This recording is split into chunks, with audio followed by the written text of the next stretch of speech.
The survey team moved east at a steady pace. Of course, they weren't going in a straight line. Instead, they explored the Moon River Plain, making frequent stops to let the specialists ascertain the terrain and compare the landscape with the rough map provided by the Song Clan. The specialists took some time to unload their equipment from the carts, leaving the heavy lifting to the porters. The Awakened stood guard and summoned several specially provided memories to divine a few details that mundane equipment wasn't able to pick up. The team left colorful flags in its wake, which would serve as a guideline for the road crew later. At times, the entire group made camp to let Awakened Ray scout out those areas that could pose special danger, like the ruins of ancient cities. His aspect was uniquely suited for this kind of task. Although the young man was not especially lethal in direct combat, his abilities allowed the survey team to only consist of 3 Awakened instead of a dozen or more. Awakened Fleur was similarly indispensable. Her aspect was responsible for the startling speed with which the team was covering distance.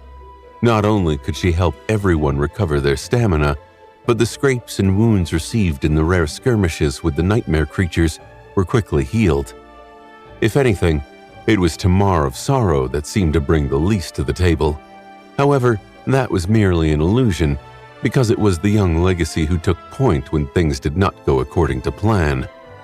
Ray's aspect was mostly useful for avoiding trouble, while Fleur could resolve the dire consequences. However, it was the unexpected and inevitable that was not only the most common, but also the deadliest threat in the dream realm. Whenever the survey team faced unexpected danger, it was Tamar's sword that dealt with it. But all in all, there weren't that many unfortunate accidents. Rain had expected that she would have to string her bow sooner or later, but it stayed safely attached to her pack, at least for now. She continued to work on forming her soul core in peace. In fact, strangely enough, her life as Rani was much more peaceful than her life as Rain. It was not only because she didn't have to hurt nightmare creatures anymore, but also because of the circumstances. The wilderness was vast and tranquil, much different from the bustling liveliness of Ravenheart and the overcrowded sterility of NQSC. There was no ever-present noise, no familiar anxiety, no light pollution to dull the beautiful stars. The weather was harsh, but not nearly as oppressive as the murderous cold and searing heat of the Ashen Mountains. Rain was enjoying herself. She quite liked walking across the desolate plain and feeling the cool wind play with her hair, watching the 3 moons travel across the velvet sky at night, and not having to worry about anything except for her work well and controlling the flow of essence.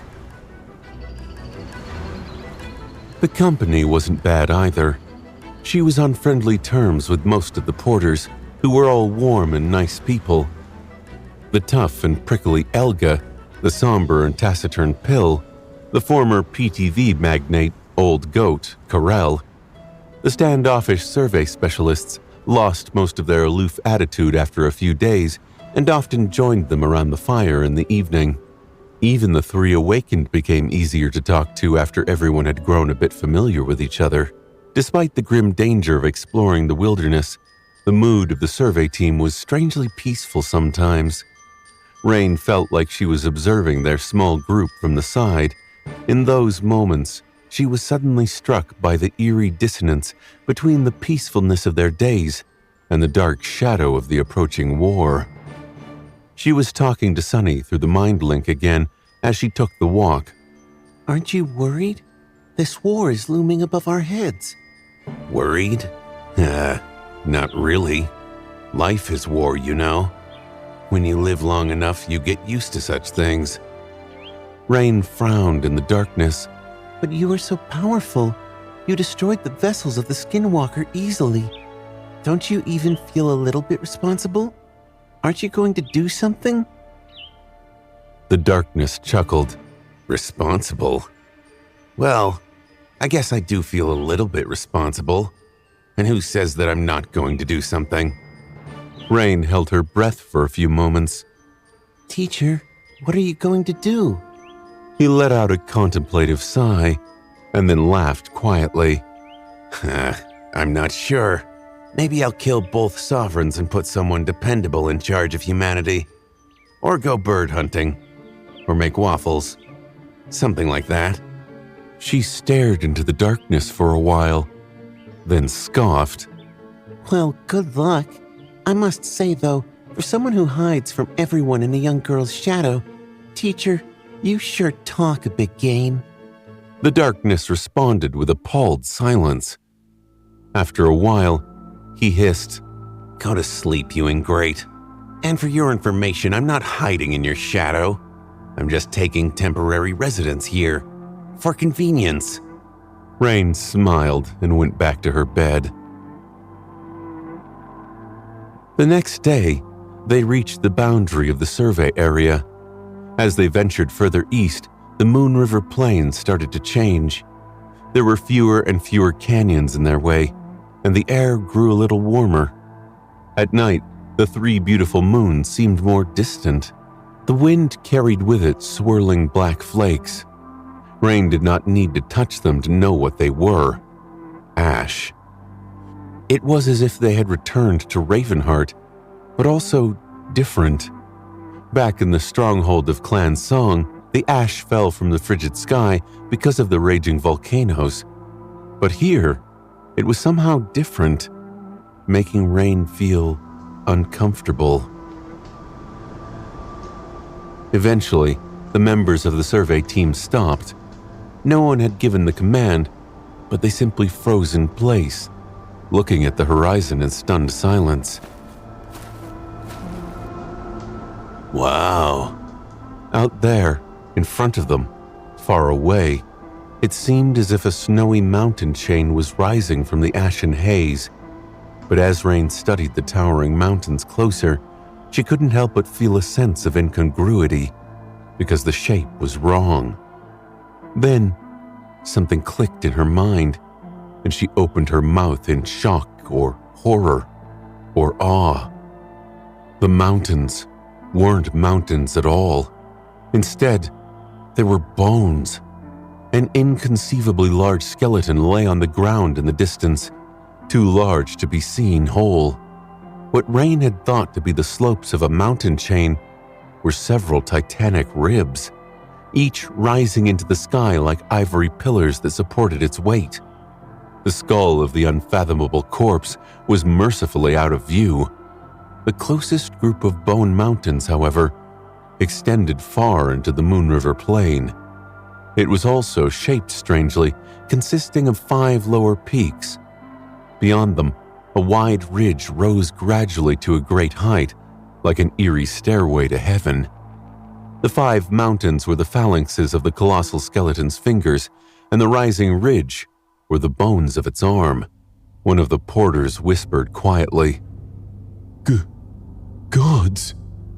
Rain remained silent, but she felt like uttering something like that herself.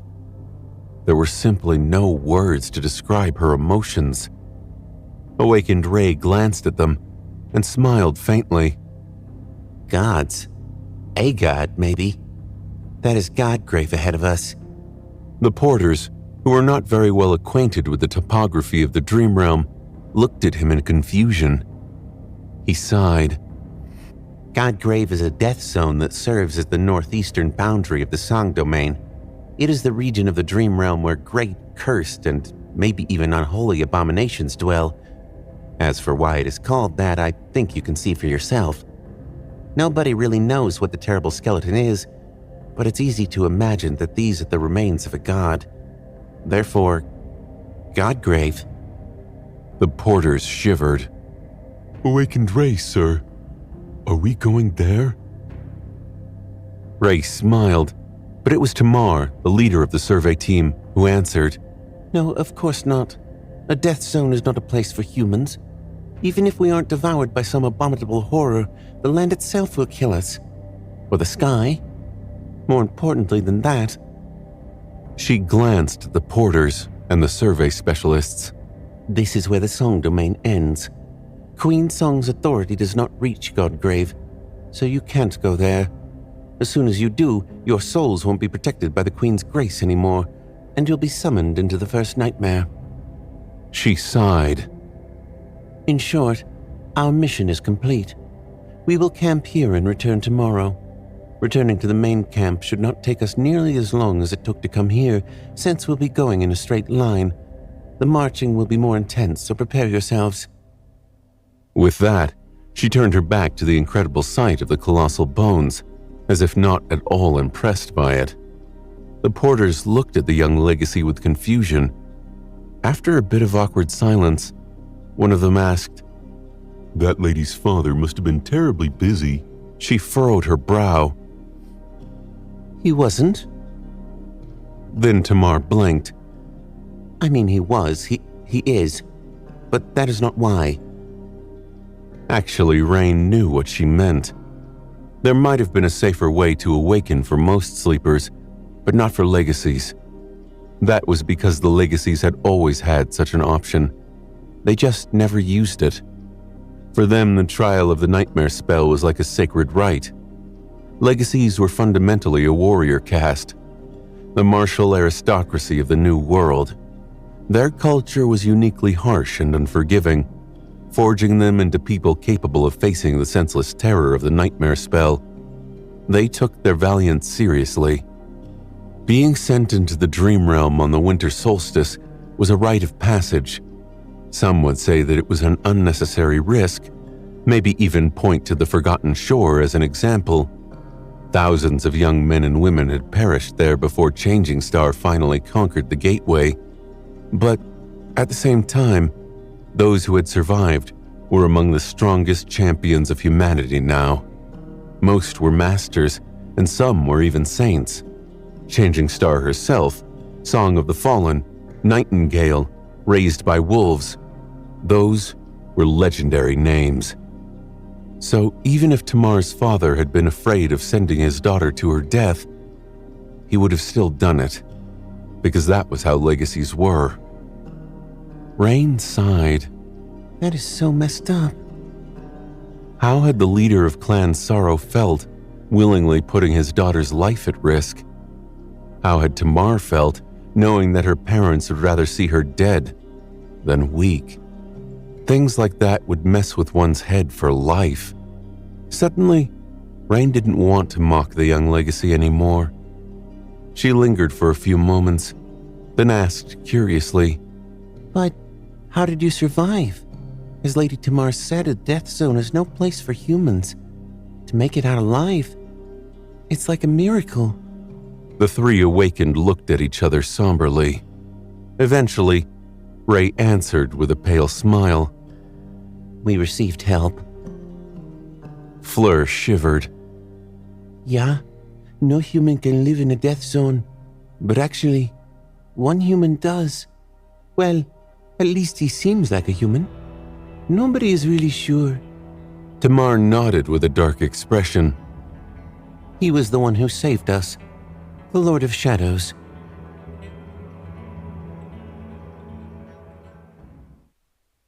The Lord of Shadows. The porters shivered. Night had fallen, and only the light of the bonfire illuminated the desolate plain. Flakes of ash danced in the air. Far away, the white phalanxes of the dead deity towered above the plain like mountains, and 3 pale moons were drowning in the darkness of the cold sky. It was a perfect environment to tell a scary story.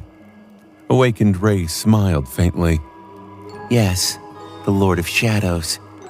Rain shifted a little to hear him better. She was haunted by an insufferable shadow, so of course anything that had to do with shadows was of interest to her. The young man took a deep breath, cradled a cup of fragrant tea in his hands, and continued. Out there in Godgrave, the sky is usually covered by clouds. When the veil of clouds is torn, blinding light pours from an incandescent white abyss, incinerating anything that moves. But there is a place where light can never reach, a land that is forever shrouded in darkness. Out there in the darkness stands an ancient temple built of black stone.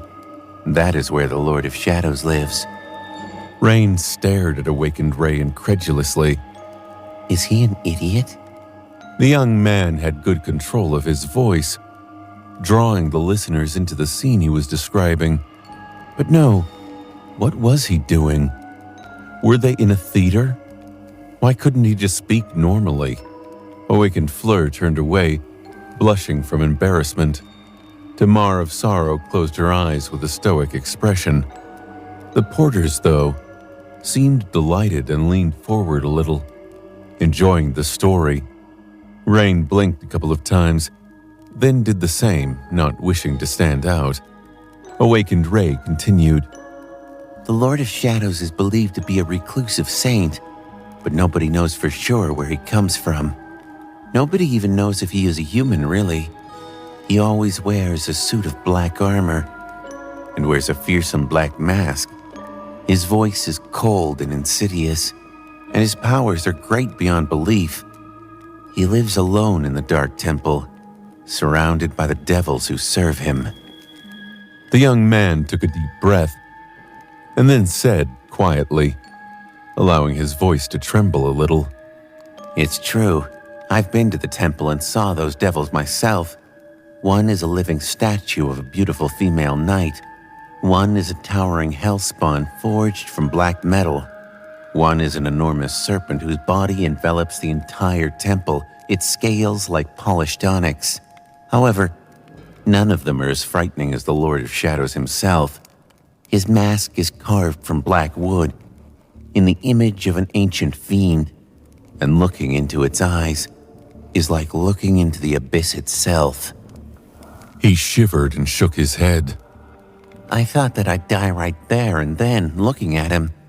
However, the Lord of Shadow just stared at me for a while, unmoving, and then said in a voice that lacked all human emotion, I've decided not to kill you, Dreamer Ray. As if he needed a reason to allow someone to live, instead of a reason to take someone's life. Rain secretly threw a glance at her own shadow.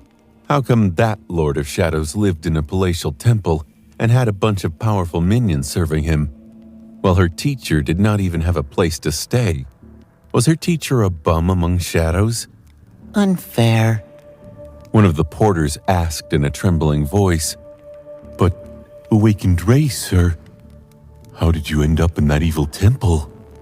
Ray opened his mouth to answer, but it was Fleur who spoke first, perhaps afraid that he'd say something nonsensical. But after a while, Rain interrupted the story with, Changing Star taught me swordsmanship. As all of them looked at her in disbelief, or amusement, she wasn't sure. What the hell am I doing? Why was she spouting nonsense? That was not like her at all. But unexpectedly, it was also a bit fun. Oh no, teacher has corrupted me. The porters stared at her, then exploded with laughter. Right. So, Ranny, what is Lady Changing Star like? Are you sure that she taught you swordsmanship? Didn't you teach her instead? No one has seen that Lord Shadow without a mask. Maybe it was Ranny all along. Rain spared them a bright smile. Well, have you ever seen me and the Lord of Shadows in the same room? There was another bout of laughter. Sometime later, the roasted meat was finished, and the members of the survey team went back to their tents. The three awakened decided which one of them would guard the camp first and followed suit. Rain spent several hours reviving her essence. Deep at night, she finally sprawled on her sleeping bag in total exhaustion.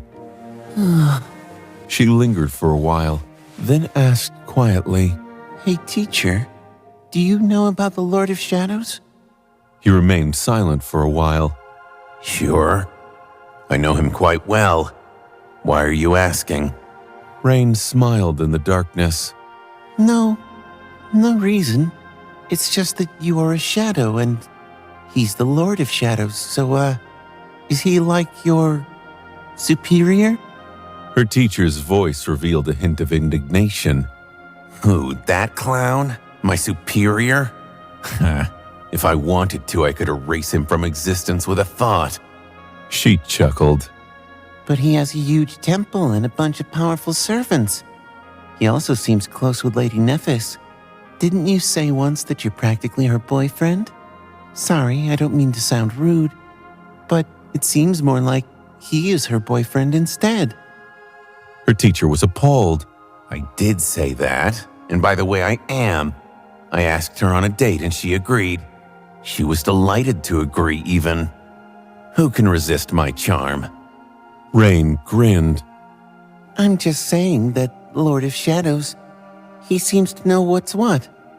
Won't the other shadows mock you for being an underachiever because of him? No temple, no servants, no beautiful saintess hanging on your arm? I pity my poor teacher. Teacher is such an ascetic. Instead of an answer, a threatening growl resounded from the darkness. Her teacher seemed to be sulking and did not speak with her the next morning. Rain crawled out of her tent, disassembled it, and prepared for a long day of marching across the desolate plain. She was in a good mood because of having managed to tease her teacher successfully last night. There was no need to do the survey work anymore, so the team moved west at a brisk pace. They were also familiar with the terrain and could follow an optimum route instead of wandering aimlessly.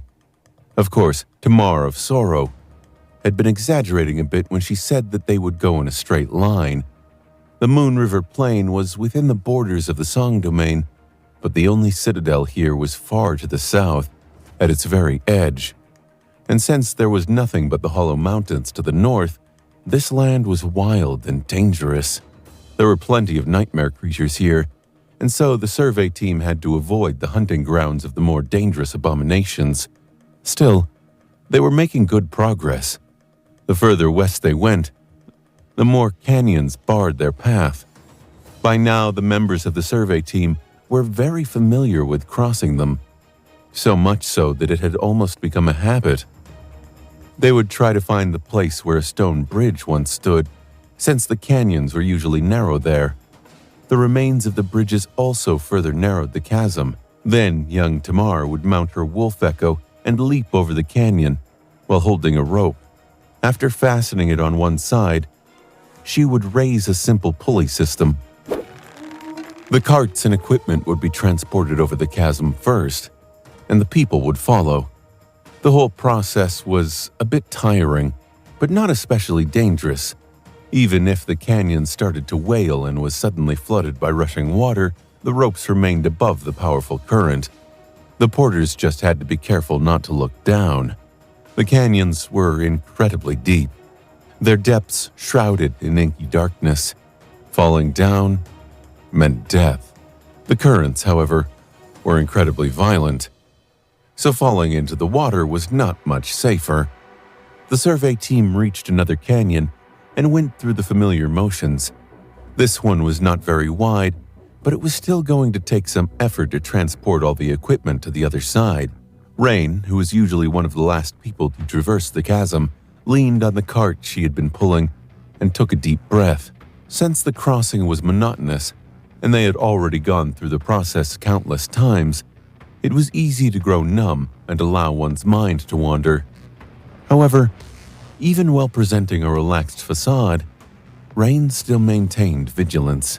She knew all too well that a moment of carelessness could mean death in the dream realm, which was why she was one of the first people to see it. Tamar and her echo were already on the other side, and the ropes were drawn across the chasm.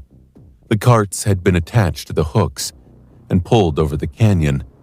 Now it was time for humans to follow. There were 3 ropes, one for them to walk over, 2 to hold with their hands. Awakened Fleur was in the middle of crossing, and one of the survey specialists was waiting for his turn to follow. However, Rain was suddenly distracted by something. It was the dead man standing a small distance away from the resting porters.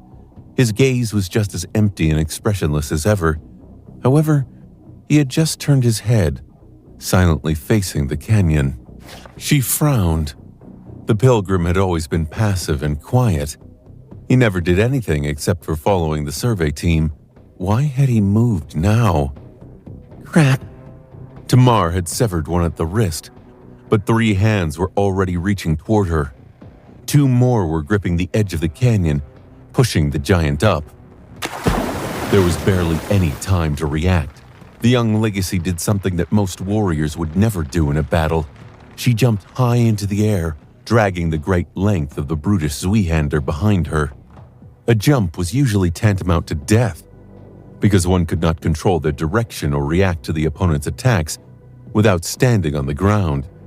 A strike delivered in the air was also weaker than a strike delivered while using a solid surface for support. However, that did not apply to Tamar. She pushed off the air once, soaring to greater height, and then once more, changing her trajectory completely. At the same time, she spun like a wheel and brought the Zweihander down on the enemy's arm. This time, the force contained in the strike was not augmented by the startling speed of her awakened ability, but it was still fearsome. The arm of the abomination was not severed, but the great sword bit deep, not only slicing the veins and muscles, but also cracking the bone. She had evaded the other 2 hands by jumping over them as well. Tamar would have been clear if not for the fact that at that moment, the creature's 2 sinister eyes locked on her, and another 3 hands shot at her from the canyon. The young Legacy faltered for a split second. Then a sharp arrow whistled past her and pierced one of the abomination's eyes. A moment later, another arrow sank into the remaining eye of the hideous nightmare creature, effectively blinding it. A pained roar shook the plain. Landing on the ground, Tamar activated her awakened ability and dodged to the right, avoiding the grab of the blinded abomination. She would have been in trouble if it could see, but now things were different. Shaking the fetid blood off the blade of her greatsword, she prepared to attack and glanced back briefly.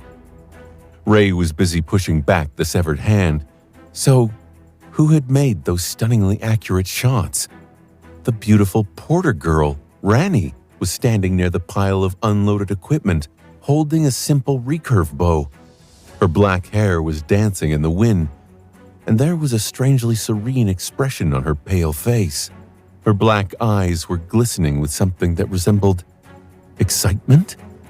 She was already drawing the bow again, the fletching of a handmade arrow brushing against her white cheek.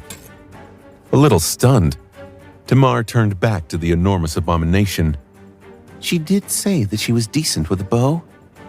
If that was decent, then Tamar did not even know what great was. As she pushed her body forward, a stray thought surfaced in her mind. Rani had also said that she had some experience trekking in the wilderness and could handle a sword fine.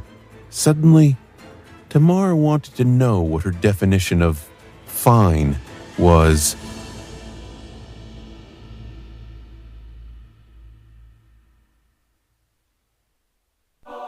The situation was not good. Ray had managed to stall the monstrous hand, hacking it to pieces with his weapons. He wielded a short sword in one hand and an axe in the other. Rain had blinded the abomination with her arrows, and Tamar disabled 2 of its arms. The problem was that the creature had just too many of them.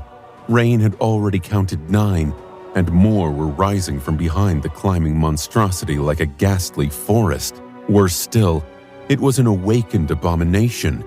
She had aimed at the obvious vulnerability first, the eyes, but other than that, there wasn't a lot of damage she could do. Even if her arrows pierced through the tough hide of the creature, it would not harm it too much. Tamar faced the forest of monstrous arms with grim resolve. Wielding her hefty Zweihander with daunting skill, she used both of her abilities to dance between the barrage of killing blows.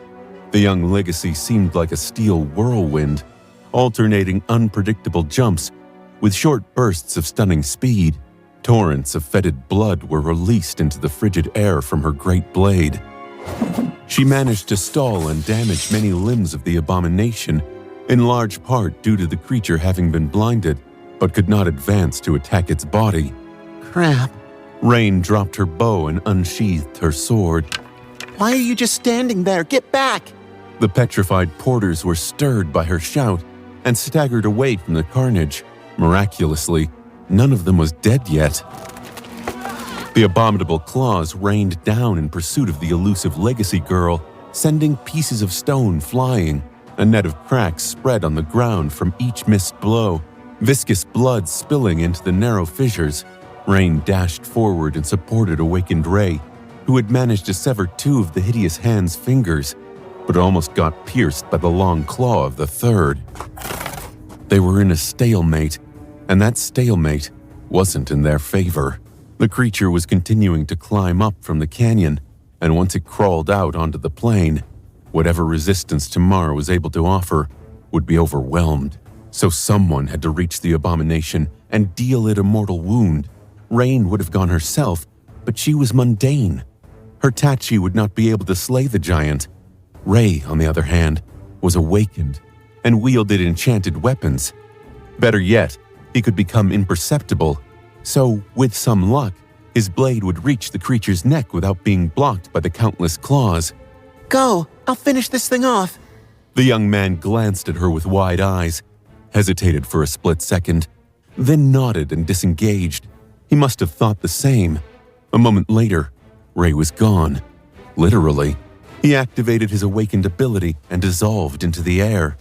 There was no sound, no smell, no anything. It was as if he had never existed at all.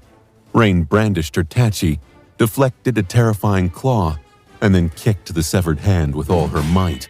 The hand was the size of an adult human and weighed quite a lot. Still, Rain's kick sent it rolling backward. With 2 fingers missing, it had turned rather clumsy. The bizarre thing was still trying to turn itself over when she dashed forward, turned her sword, and thrust it down, using all of her own weight to make the strike more powerful. The Tachi pierced the monstrous palm, slid between the bones, and nailed the severed hand to the ground. It was a mundane blade, so an awakened abomination could easily snap it. However, even an abomination would have to follow a common reason to achieve that. It would need proper grip and support, at least, ideally good leverage. Laying on the ground, impaled through the center, the monstrous hand had none of those, so it just struggled fiercely, unable to free itself for now. Rain staggered back, then looked up to evaluate the situation. Tamar had managed to sever several more arms, but was hopelessly stuck in the avalanche of monstrous limbs. Blinded, the creature flailed them with no sense or reason, making a mess of the plain. Ray would be having trouble closing in as well. He might have been invisible, but the space between the survey team and the massive body of the climbing abomination was full of stone shards and deadly claws. Ray was still a corporeal being, so making his way through the carnage was not going to be easy. On the opposite side of the canyon, Fleur had climbed the ropes and was now standing on the edge, shouting something as she summoned her memories. Rain couldn't quite hear what the pretty healer was shouting, but she managed to read her lips. Picking up her quiver, Rain lamented the loss of several arrows, then circled around the pinned hand of the tyrant and approached the edge of the chasm. She stopped near Ray and Tamar. All 3 of them looked down. The depths of the canyon were shrouded in darkness, and it was impossible to say how far down its bottom was. Ray swept his hair back nervously and looked at them. Do you think it's dead? Tamar lingered for a moment, then pursed her lips and hesitantly shook her head. I haven't heard anything from the spell. Turning back, she glanced at the severed hand that Rain had pinned to the ground with her sword. Go finish that thing off, Ray. It should be the tyrant's minion. What a bizarre creature by the dead gods. Who had countless hands instead of proper minions? Ray sighed, then readied his weapons and headed away from the edge. A storm of sparks rose around the legacy girl, and then the wolf echo manifested itself behind her. There was no need to let it be damaged by the fall. She had simply dismissed it, then summoned it back. Finally, Tamar turned to Rain and studied her for a moment. Then she scowled. You? However, before she could finish the sentence, A chilling wail resounded from the depths of the canyon, reverberating across the plain. It was like the world itself was weeping. The flood was coming. It was impossible to hear her voice now, this close to the chasm. It was also impossible to discern what Fleur was shouting. Rain stared across the canyon in confusion. The awakened healer was jumping and waving her hands in the air, pointing at them with a desperate expression on her lovely face.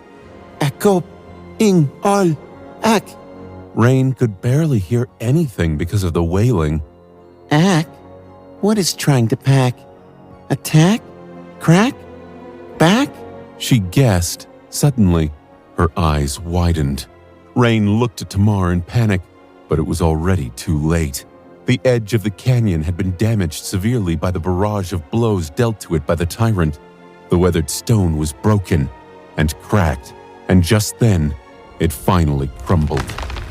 Before Rain could do anything, the entire side of the canyon suddenly moved and then collapsed, falling into the wailing darkness, and the two of them were pulled down with it, plummeting into the bottomless chasm alongside countless tons of broken stone. Life was like that. You could train your body tirelessly to turn it into a tenacious, resilient tool.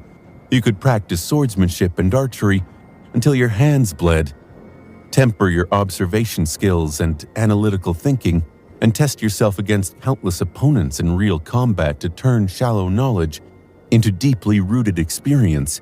And then, you can still die because of nothing but bad luck. Rain felt resentful as she plummeted into a bottomless abyss, surrounded by an avalanche of shattered stone. But no, that was not true. Her current predicament was not due to misfortune. She was at fault. It was her who had not been cautious enough, perceptive enough, and smart enough. All the signs had been there: the cracks in the stone, the weathered state of the canyon walls, the devastating power of the tyrant's blows. She should have put two and two together. She should have done better. So Rain had no one to blame but herself. Still, she was indignant. To die like that, it was really unfair. All these thoughts flashed through her mind in the span of a moment. Then, she gritted her teeth and tried to think of a way to survive. First things first. The fall itself would not kill her just yet. The bottom of the canyon was far away, and she could survive bouncing off its walls once or twice. The most pressing threat were the falling boulders. They were massive and heavy enough to turn Rain into a pancake, or at least smash her skull open. Raising her arms, she tried to shield her head. A moment later, something slammed into her forearms, and she felt sharp pain. Luckily, the boulder was not large enough to crush her, so her bones weren't even broken. The next one, though, catching a glimpse of it, Rain shuddered. It was like a wall of rock was pursuing her, mere moments away from colliding with her fragile body. There was no chance to evade. A moment before she was crushed by the massive slab of stone, however, something strange happened. The darkness seemed to touch it lightly, and the enormous boulder shattered into a million pieces. Instead of being killed, Rain was simply showered by small pieces of debris. Teacher! Her teacher rarely helped her directly. However, it seemed that he was unwilling to let his student perish so senselessly and interfered, just like he had interfered to keep the porters and surveyors from being ravaged by the tyrant. I take back all the bad words I've called him. There was no time to feel touched, but Rain still felt a strange warmth in her heart. Then, she turned her head to find the only source of salvation there was, apart from her eccentric shadow companion, Tamar of Sorrow. The legacy girl could take 2 steps on the air, so if anyone could help Rain survive, it was her. If she would even bother wasting her time to save a mundane porter, of course, it would be much easier, not to mention safer, to only worry about herself and let Rain fall to her death. Where is she? Everything was happening so fast, but time also seemed to slow down. Plummeting into the wailing darkness, Rain looked around feverishly and tried to catch a glimpse of young Lady Tamar, but she could not see her. However, That was not because Tamar was nowhere to be seen.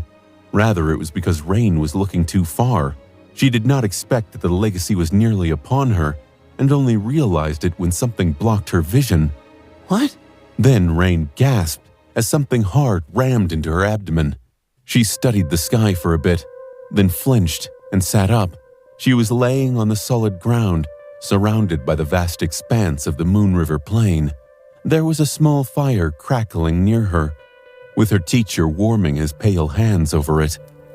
The battered figure of Tamar of Sorrow was laying on the other side of the fire.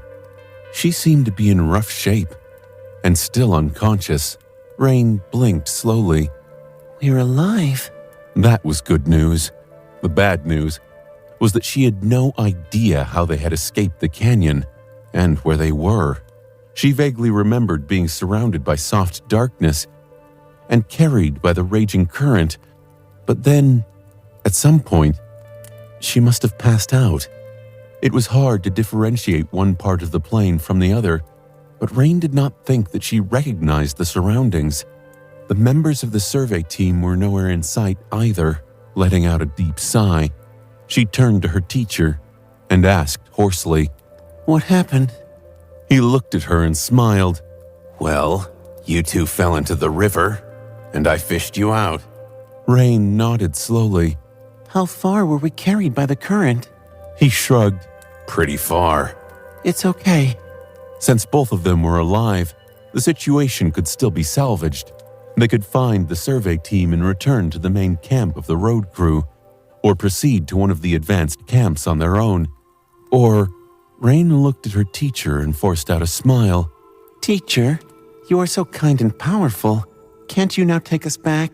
He responded with a smile of his own. Oh, sure I can. However, his voice was a little sinister. Look at that poor girl, Tamar. She's barely alive. It would be really kind of me to take you both back, wouldn't it? One might even say that only a heartless monster wouldn't. So, I really should. But I won't. Rain's smile grew a little forced. What? Really? Come on, it won't even be that hard for you. Her teacher nodded. Really? If you want to get out of here alive, well, what can I say? All you have to do is awaken. Do that and you'll be fine. With that, he gave her a pleasant smile and disappeared into her shadow. A moment later, his voice resounded from the darkness. Alternatively, that Lord of Shadows, he seems to know what's what. You can ask him for help. Rain stared at her shadow incredulously, then took a deep breath. I take back everything I took back. That petty bastard. After welcoming the firekeepers for a few short days, the nameless temple had grown silent once again. However, the silence was not going to last long. Soon enough, the dark realm that Sunny had built in the heart of Godgrave would become a hive of activity. Due to the deal he had made with Morgan, his citadel was to be made into a secondary staging ground for the Sword Army during the war.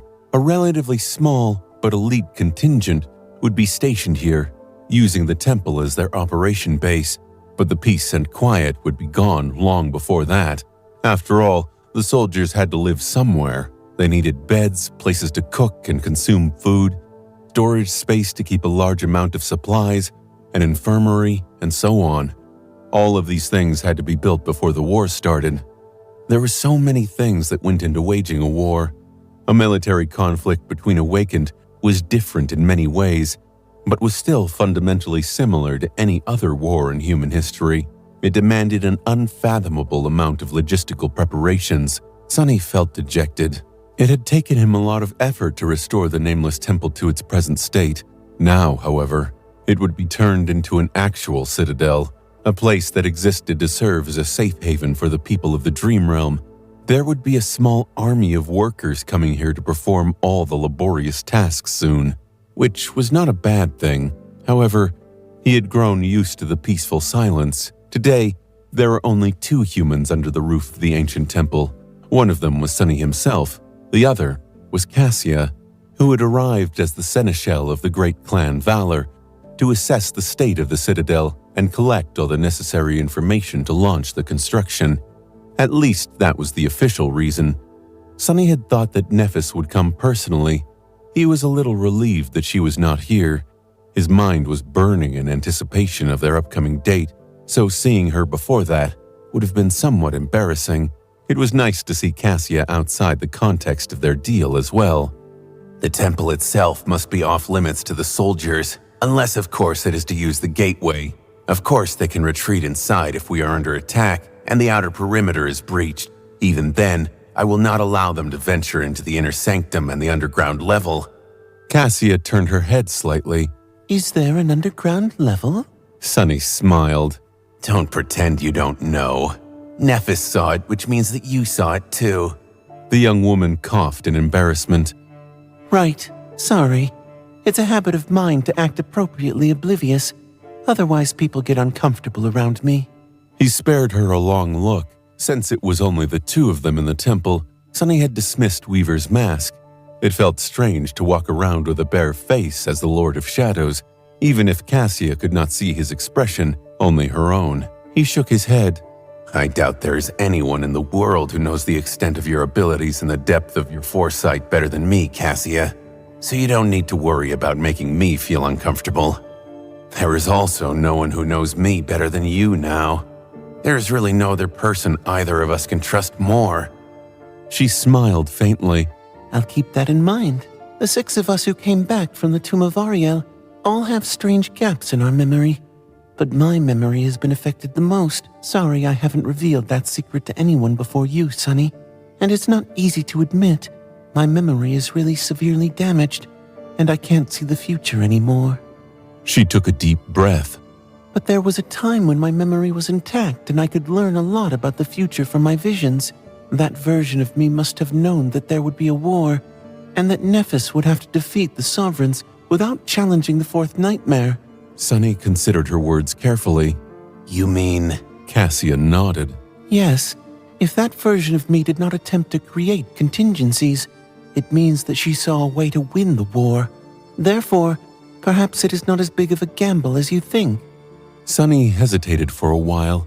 He knew that Cassia had been in a fragile mental state for the past 4 years, not only because of losing her ability to see glimpses of the future, but also because much of her past was shrouded by fog. After all, he had been the purpose and cornerstone of all her schemes, and her schemes were truly life-consuming.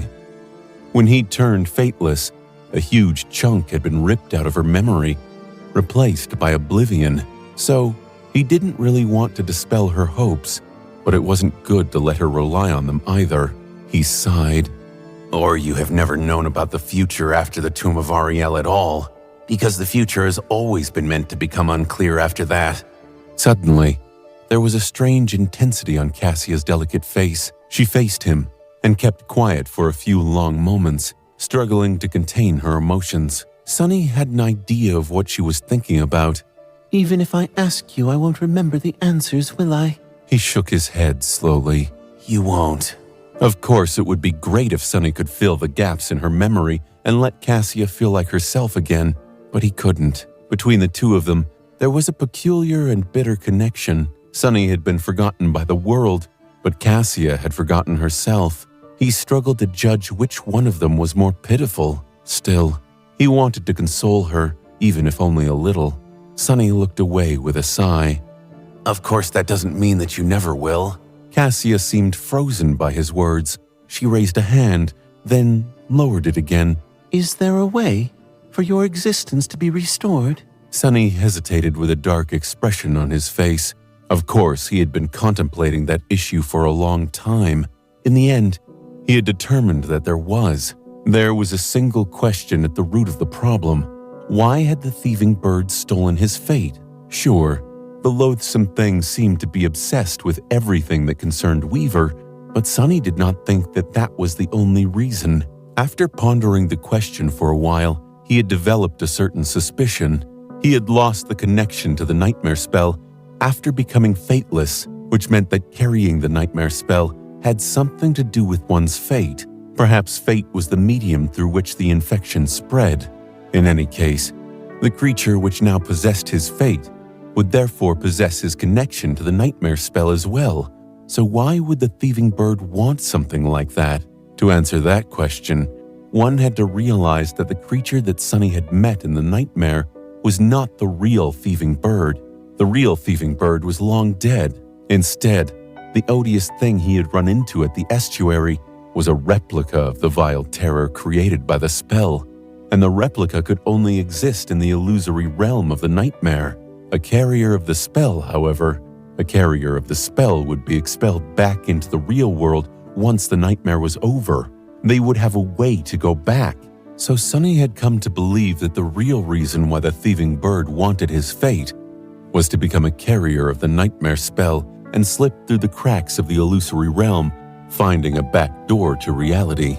If so, that would be the greatest prison break in history, quite a suitable feat for the greatest and most vile thief to have ever lived. Very few creatures could find a way back into existence after having been destroyed for thousands of years, and in such an original way. Therefore, the creature that had stolen his fate was now in possession of it and not gone. It had not been erased forever by the collapse of the nightmare.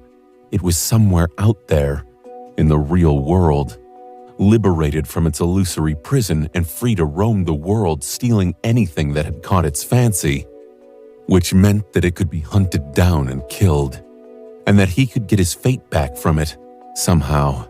Sunny was nowhere near powerful enough to risk facing a cursed terror, let alone a cursed terror that neither gods nor daemons had been able to deal with. Even the void beings were said to have loathed the vile thieving bird, which meant that they had suffered from its mischief as well. The damned bird was a real menace. More importantly, though, he didn't know if he even wanted to get his fate back. Despite everything, he wasn't sure, because there were strings attached to regaining his fate, both literally and figuratively. Some days, Sunny woke up and wanted nothing more than to be remembered. Some days, he woke up and felt that he would never give up his freedom, which he had paid for so dearly. But Cassia deserved to know that there was a possibility at least. He sighed. There is a way. However, Sunny's voice turned heavy. there is a price to pay if one wishes to become fateless. There is also a price to pay if one wishes to become fated, and I am not sure if I want to pay that price. They reached the courtyard where a lonesome tree stood, its leaves rustling in the darkness. The tree was feeling much better after being tended to by Shakti. It was doing much better, in fact, than it had in the outskirts, even though there was no sun to shine on its leaves and bathe it in warmth. The two of them looked at it in silence, Sunny with his own eyes, and Cassia as well.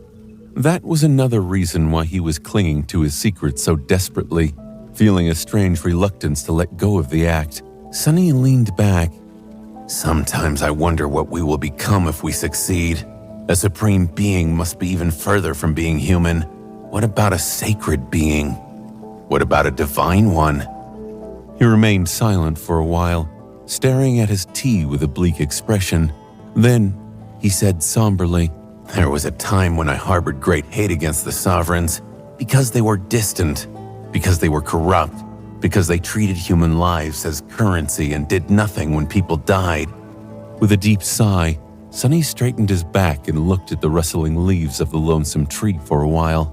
And yet, haven't I spent these last few years doing nothing while people died? Such hypocrisy. Of course, I had my reason. Ultimately, it doesn't matter what a single saint does. A pawn can struggle and strive, but the players are the ones who decide the outcome of the game. So, right now, I am biding my time to replace the morally corrupt players. It's for the greater good. A sad smile twisted his lips. But then, I am sure that this is what the sovereigns think as well, that what they are doing, no matter how callous, is for the greater good. Cassia remained silent for a long time, then shook her head decisively. There is a big difference between us and the sovereigns. Sunny raised an eyebrow. There is? She nodded. Yes, it is that we are ashamed of our faults, while they are not. It might sound stupid, but that matters. It matters more than you can think. He laughed. That's it? The only difference is that when we do something distasteful, we feel regret? Cassia shrugged. There is no need to think in absolutes. It is a fallacy. We also don't send assassins to kill little girls or try to unleash nightmare creatures in populous cities. The extent of one's willingness to do despicable things for what they perceive as the greater good is also important, not just the principle. More importantly, we are also competent, while they are not. The end only justifies the means if you actually reach the end. She hesitated for a moment, and then smiled. Or, if you prefer, one can't make an omelet without breaking eggs. But if they break the eggs and can't even make an omelet, then they shouldn't be allowed in the kitchen. Don't you think so? Sunny chuckled. That sounds pretty reasonable. Thanks for leveling with me. He picked up the cup and took a sip of the fragrant tea, then leaned forward and smiled. Now then, shall we discuss the details of how we are going to make this omelet?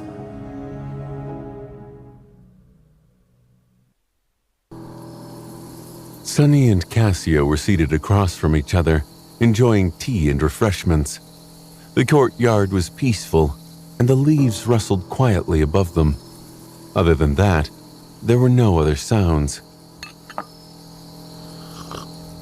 The scene would have been picturesque if not for the fact that the world was shrouded in absolute darkness. Neither of them had any need for light, and that, too, was a reason why having Cassia here felt comfortable to Sunny. Today, they were going to reveal their cards to each other. Without knowing what each of them was scheming, it would be impossible to form a meaningful cooperation. Cassia was going to relay all the information to Nephis, of course. She sighed. Fundamentally, there are two tasks that need to be accomplished. One is to eliminate the sovereigns. The other is to usurp their thrones. Needless to say, both are hard to achieve. She sipped her tea and took a bite from a soft pastry. You should know by now some of the work that has gone into ensuring the former. Ultimately, Nephis is responsible for warfare and conquest. My role is ensuring the downfall of the sovereigns is limited, for now. I have been mainly focused on elevating her renown in the hearts of the people. It's pure propaganda.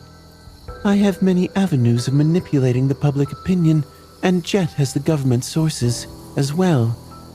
It has been a long road to get where we are now. She smiled faintly.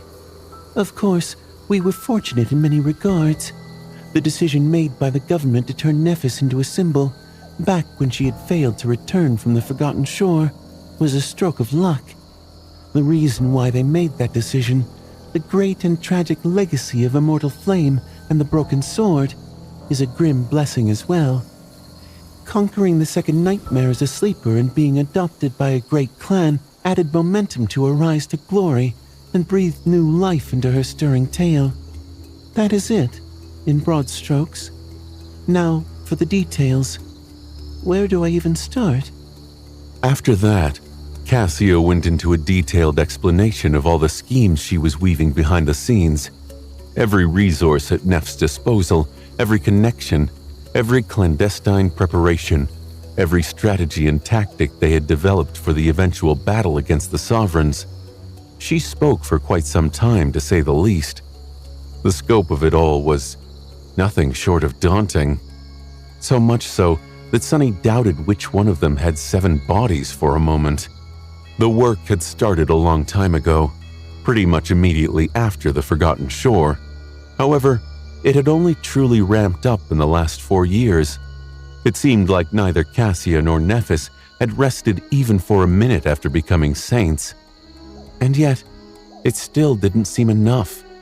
How could it be, if their goal was so ambitious? Not only did they want to bring down the current rulers of the world, but also to put the crown on Neph's head.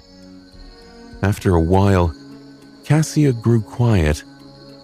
By then, one of the avatars had replaced the tea kettle several times, as well as delivered more refreshments.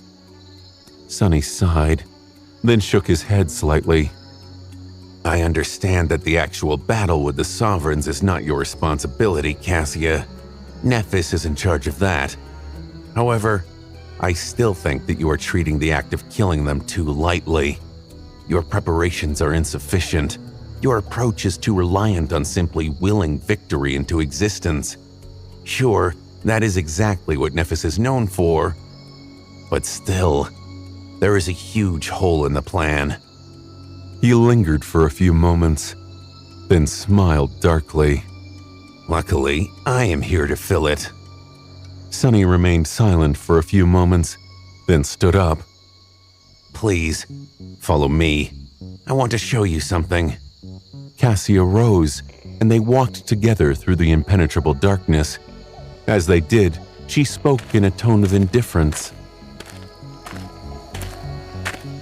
You know a lot about what I've been up to after becoming a saint. For a while, I did not even have plans of ever returning, so my preparations are not as extensive as yours. Still, I've been working on bringing down the Sovereigns earnestly, in my own way. She nodded. Your involvement is both welcome and appreciated. You might want to be modest, Sunny, but there is really no need to. There are very few saints more powerful than you. Maybe even none. So your presence alone is significant enough to change the balance of power entirely. Sunny smiled. Who says that I want to be modest?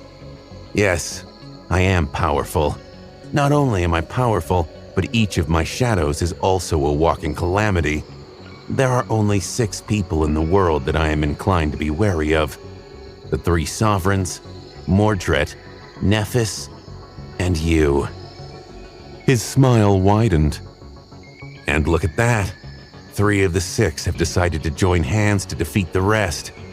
I'd be afraid of us if I was someone else.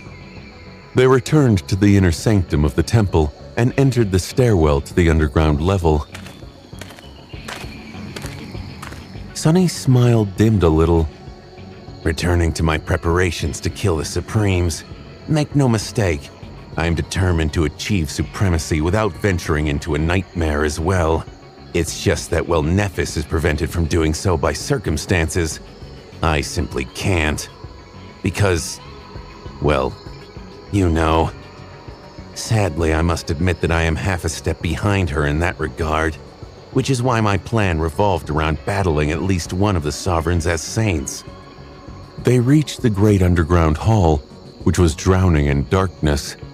Sunny had hidden it from Nephis the last time around. However, Cassia was witnessing the world through his eyes, so she could see everything that he could see. She was momentarily frozen in place. Don't worry, it's safe. The hidden level was like a reflection of the main hall, as if someone had flipped the entire temple and put it below ground upside down. The great pillars of black marble descended from the tall ceiling and rested on the floor, and silence reigned in the vast expanse of solemn emptiness. There were only 2 differences: the absence of the altar and the mystical circle that took the entirety of the far wall. The circle itself was quite striking. It was as if the great wall of black marble had turned into liquid once and swirled around an invisible axis before solidifying in a sudden ripple. It was both orderly and chaotic, enthralling and unnerving, but mostly beautiful. It was also capable of absorbing a vast amount of essence like a bottomless vortex. Because of that, it emanated a sense of magnetic pressure.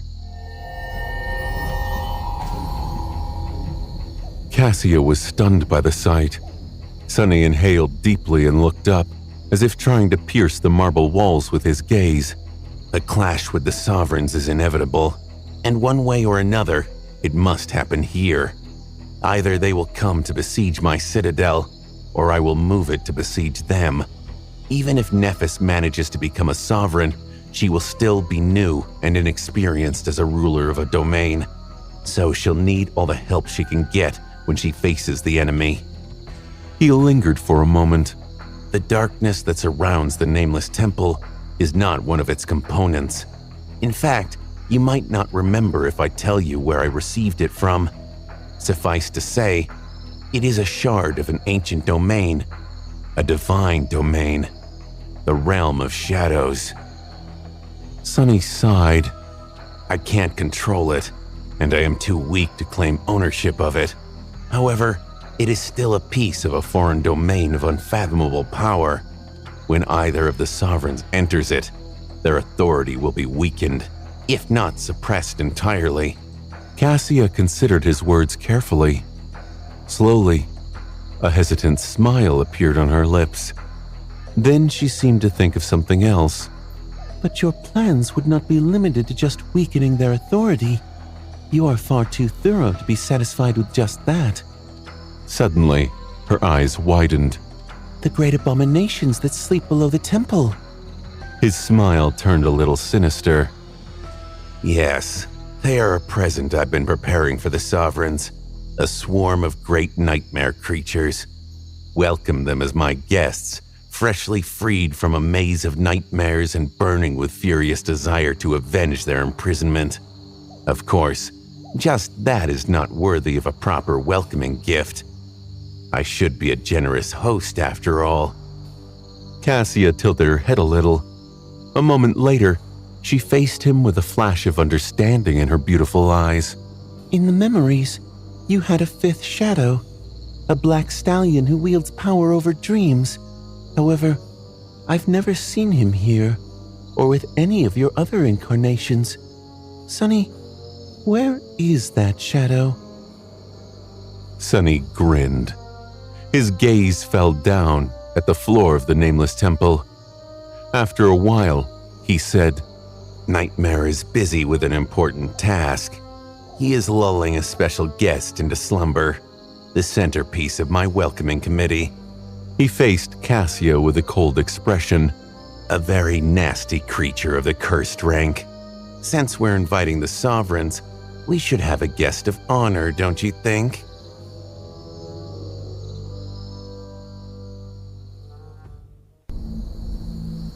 Nephis had judged that the only way to defeat the sovereigns was to become supreme. However, Sunny had held a different opinion.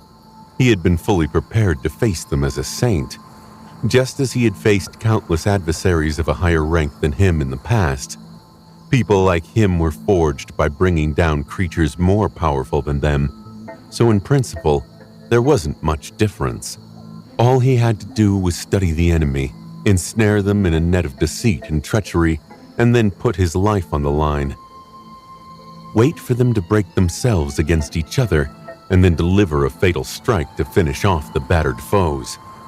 That was why he had made the nameless temple into a trap, and sent Nightmare to assemble a swarm of slumbering horrors.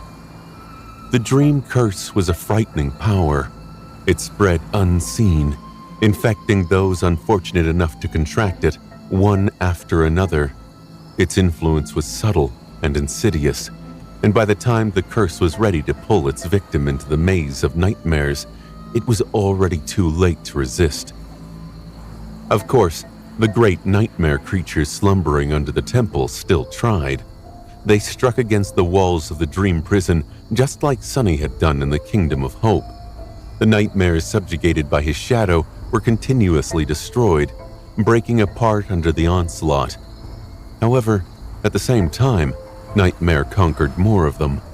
The new dreams he collected belonged to abominations of vast and terrifying power, and so the walls of the dream maze grew stronger and stronger, as did the Dark Destroyer himself. Still, it was a daunting task for Nightmare to lull a cursed being to sleep.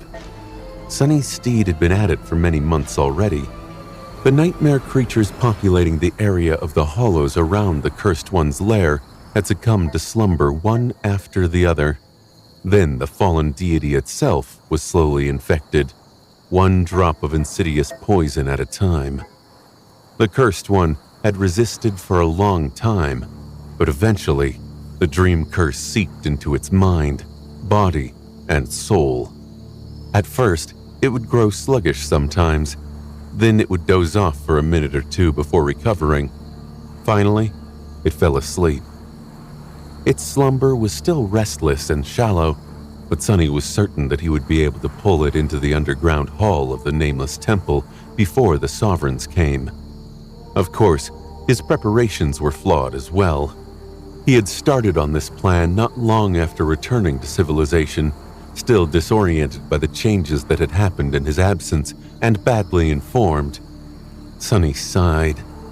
It was not that Nephis was incapable of constructing a plan to clash with the Sovereigns as a saint. She was experienced in slaying overwhelming foes as well. It was just that it was not an option for her. Because after the Chain of Nightmares, the two domains were holding the equivalent of an entire quadrant's population hostage. If the Sovereigns were eliminated without a new Supreme taking their place, the Dream Realm would drown in human blood. And Nephis had made it clear in the Crimson Spire that she did not only care about reaching her goal, but also about reaching it the way she wanted. So, as Sunny saw it, both of their plans had to succeed if they wanted to achieve an acceptable outcome. A somber expression appeared on her face. Needless to say, most of that information is either erased or twisted to such a degree that learning anything truthful from it is impossible. I've been trying to uncover as much as I can, but it hasn't been easy. And most of all, I've been very cautious, afraid to attract attention. The King of Swords still doesn't trust Nephis that much after all. Being discovered would mean certain death. She remained silent for a few moments, then added, But that is about to change. Once the war starts, everything will be thrown into chaos. That is when we'll be able to act more boldly. With my ability to read memories and perceive many things, and your versatile arsenal of stealth and infiltration abilities, if the two of us put our minds together, I'm sure that we can uncover a great number of secrets under the cover of the mayhem. She took a deep breath, including the most important one. Sunny gave her a long look. What do you think is the most important secret? She hesitated for a while, then faced him and said quietly, You are right. Our battle plan is too vague, but there is something that can make the odds much more favorable. A piece of information that is as important as it is tightly sealed. At the end of it all, I suspect that the success of our entire endeavor will be decided by whether we manage to solve that mystery or not. Her beautiful eyes grew cold. The single most important thing we must learn are the flaws of the Sovereigns. If we grasp their flaws, victory will be ours. If not, all that awaits us are the flames of hell. Sunny looked at her silently for a while.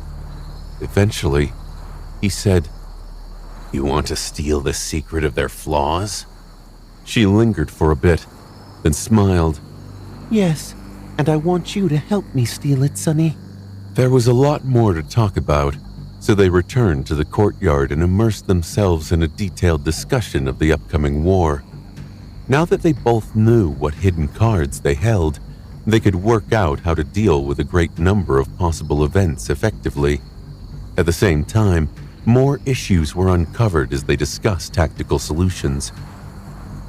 For example, she possessed a much deeper knowledge of what aspects, abilities, and memories the main combatants of both domains possessed. She could share all that knowledge with Sunny, which would help him deal with these people on the battlefield, should the need arise. He had collected a lot of information in the last year, but she knew more. So he felt the subtle sense of excitement, as many of the gaps in his understanding of the playing field, the players, and the figures they would move were covered one by one. Still, it was a strange conversation. Neither of them had the ability to predict how the war would turn out exactly, so they were simply preparing themselves to face the unknown as best they could. The rulers of the great clans were having similar meetings without a doubt. Granted, theirs were much more crowded and ostentatious.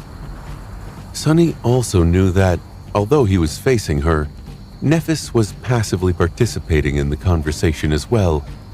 The blind seer had the ability to communicate with her telepathically after all, so she was both talking to him and relaying the necessary information to Nephis at the same time, asking for her input when it was needed.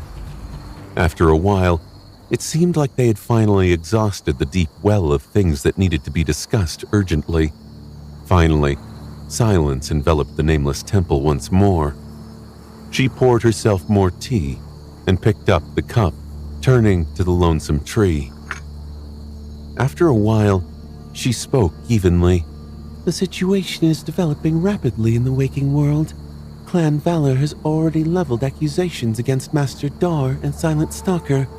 They are not pointing directly at Clan Song, yet. But when the Queen inevitably refuses to support the investigation, it would be all too easy to make it seem as if she is implicated. Sunny let out a deep sigh. Both domains are boiling with indignation. The citizens of the Sword Domain are in outrage over the attempt on Nef's life, while those in the Song Domain are appalled at being accused of it. Passions are burning hot, and all the seeds of discord that had been planted earlier are blooming. The situation is highly volatile. If this continues... The young woman hesitated for a few moments. I'm afraid that peace won't outlive winter. Come spring, one of the sovereigns will declare war. Spring was roughly a month away. Sunny knew these facts himself, but he still couldn't quite believe that the calamity was so near. Had the ancient people felt the same way in the days before the Doom War? A month was not a lot of time at all. He closed his eyes for a moment. I won't be able to forge the sword for Nephis in time. Nor would he be able to solve the mirror maze below the true bastion in time. Not to mention that he had not even gotten close to infiltrating the Jade Palace yet. It seemed that he would only be able to gain more fragments of Weaver's lineage after the rulers of the two great citadels were gone, unless he wanted to leave his main body and one of the 6 shadows on the sidelines, leaving himself in a weakened state for the carnage in Godgrave. What was he going to do with the humble shopkeeper once the war started? Nephis would leave Bastion. She, too. Was he really going to stay? He went back to the memory, showing Cassia. How did I end up on this damned statue all alone again? Life was such a funny thing. He had worked so hard and suffered so much, but here he was, right where he had started. What was he supposed to do now? He didn't have any option. He remembered the black mirror of the sealed sea once more, feeling regretful for not diving into its depths. That would have been a fitting way to end it all. But he had already decided against it, so there was no going back. Instead, he would just stay here for a while more. Another day passed in deafening silence, and then another. And then Sunny grew bored. It seemed that boredom was a much more powerful emotion than all the rest, because he was still tormented by it, even when nothing else was able to bother him much. Eventually, Sunny let out a frustrated sigh. This is seriously tedious. Muttering a curse, he sat up and looked around. All right. There was nothing more he wanted to see on the Forgotten Shore, so it was time to decide where he was going to go next. The Hollow Mountains lay south. The Nightmare Desert lay east. No one knew what lay west and north, so these were his 2 choices. Follow the mountains west, or venture in the opposite direction of where humans lived. Let's get as much distance between me and humanity as possible. Sunny smiled faintly, then stood up. In the past, it was an arduous process for him to descend from the colossal statue, but now he simply stepped and fell down, turning into a crow at the last moment. Opening his wings, he glided on the cold wind and flew above the ashen desert. It was time to delve into the unknown.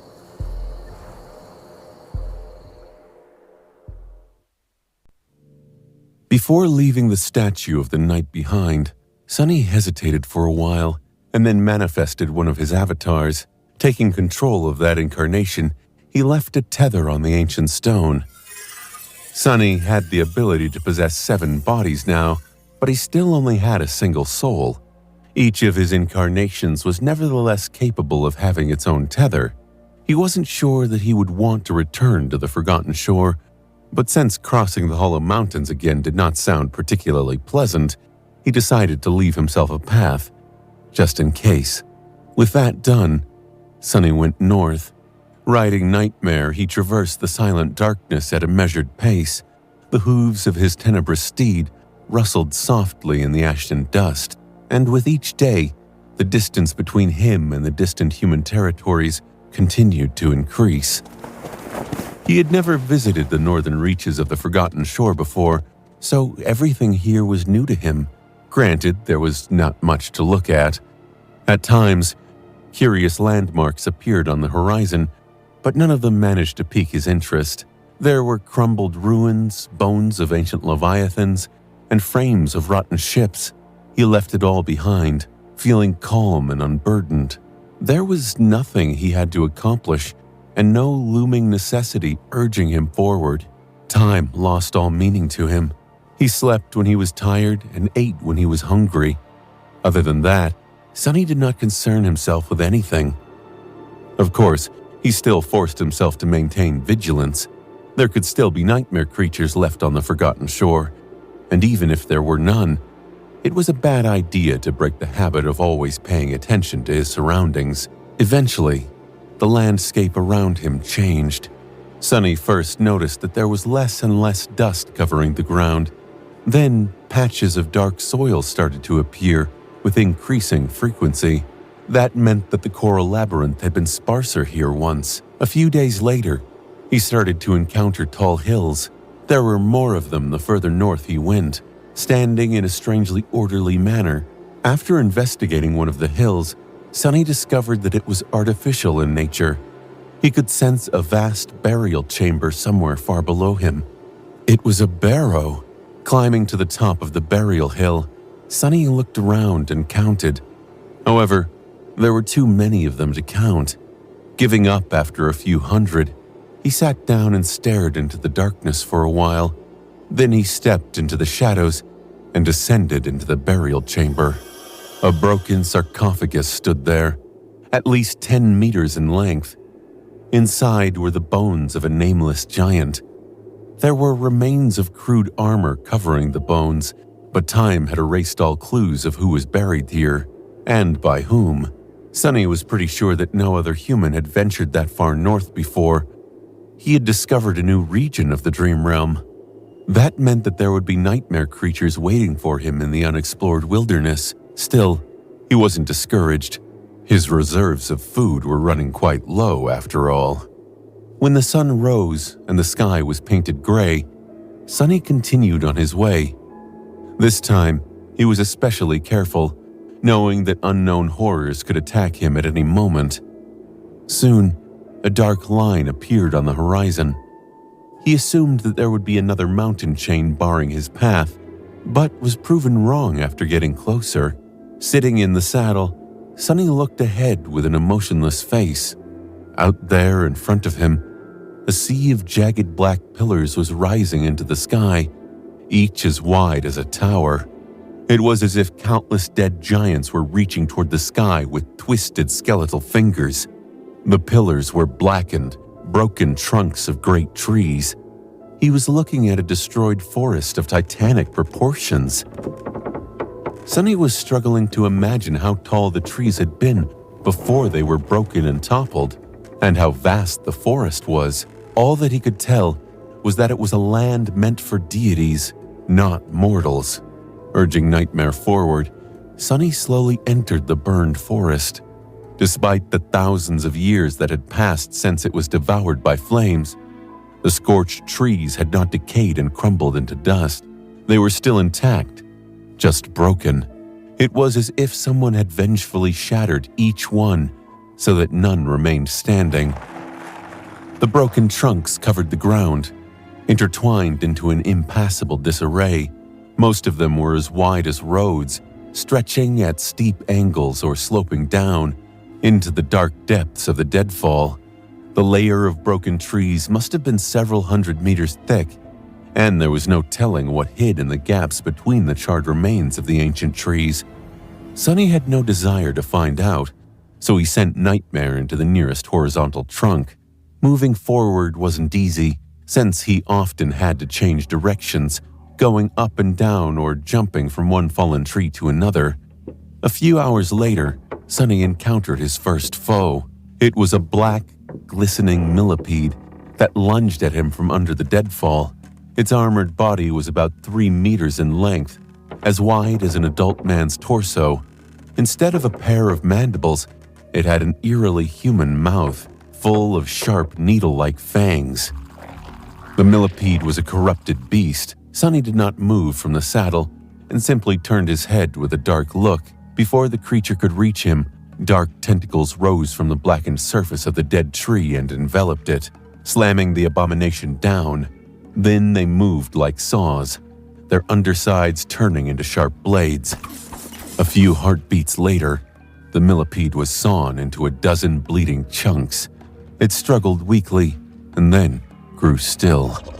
Sonny dismissed the shadows and stared at the gruesome remains incredulously. Then he sighed and looked up. I'm supposed to eat that? Before he could jump off the saddle to harvest the millipede's meat and soul shards, though, he sensed a tide of shadows moving in his direction. Soon enough, the broken forest came alive. It looked as if a flood of darkness flowed from under the ancient trunks, rushing at him with terrible speed. A deafening rustle assaulted his ears. Sonny cursed in a stifled voice. The flood of darkness was not the second coming of the Dark Sea. Instead, there were more millipedes slithering toward him, thousands of them at least, all of the same rank and class as the first one. Sonny was powerful. He was even powerful beyond belief if compared to an average saint. However, he was not inclined to battle a swarm of thousands of corrupted beasts. Dismissing Nightmare, he turned into a shadow and fled. A moment later, the tide of millipedes flowed over the remains of their fallen sibling, and in a split second, the meat he had been reluctant to collect was gone. Not even a piece of black chitin remained. Gliding away stealthily, Sonny let out a bitter, mental sigh. No wonder none of the sleepers of the Forgotten Shore had managed to find salvation by trying to reach another region of the Dream Realm. Even if they somehow managed to traverse thousands of kilometers of the Crimson Labyrinth, hiding from the Dark Sea at night, all that awaited them beyond the coral was death. Hollow Mountains and Nightmare Desert were a death sentence, but this burned forest was not any better. It was another death zone. Sonny had no doubt that there was no salvation west of the Forgotten Shore either. Doesn't matter. Leaving the swarm of millipedes behind, he continued to move north. It took Sonny a long time to make his way through the burned forest. He was quickly reminded that he was at the bottom of the food chain. After that first encounter with the swarm of corrupted beasts, he met many more nightmare creatures, most of them much more powerful than the millipedes were. There were plenty of great abominations on the outskirts of the forest. As for its depths, Sonny had not dared venture there, moving instead in a wide circle. He had evaded some and killed some. His food stores were replenished, but his body was in a sorry state. It was to the point where he had to remain in the form of a shadow for a while, using one of the avatars as the main vessel of his consciousness instead. Would he really reach the boundary of the Dream Realm? There was curvature to the horizon here, so, reasonably, this strange world was supposed to be a sphere, just like Earth. So, he might end up entering the Storm Sea from the south. However, reason did not always work in the Dream Realm, so Sonny could easily imagine that the world would just end, opening up into an endless dark abyss, or maybe an infinity of billowing white mist into nothing. What would it feel like to stand on the edge of the world and peer beyond? Suffering from cold and lethal wind, Sonny stubbornly moved further north. There was nothing around him anymore. No ruins, no nightmare creatures, no signs of ancient battles, only the wind, ice, and the stars. But then, one day, something suddenly appeared in the distance. A shape that was different from all the rest, too orderly and smooth to not be artificial. Barely containing his fascination, Sonny walked in that direction. He moved closer and closer until the strange structure finally revealed itself. Sonny stumbled. His weathered face suddenly froze. All traces of excitement were erased from it, replaced by a deep, powerful emotion that wasn't quite horror and wasn't quite shock, but very close to both. He swayed slightly. A slow exhale slowly escaped from his lips. Sonny sank to his knees. Tears rolled from his eyes, turning into drops of ice. Here. It's here. It was. A bitter smile split his pale face apart. Out there in front of him, hidden in the ice, stood a small settlement. It was surrounded by a thick wall, which was now broken and covered in snow.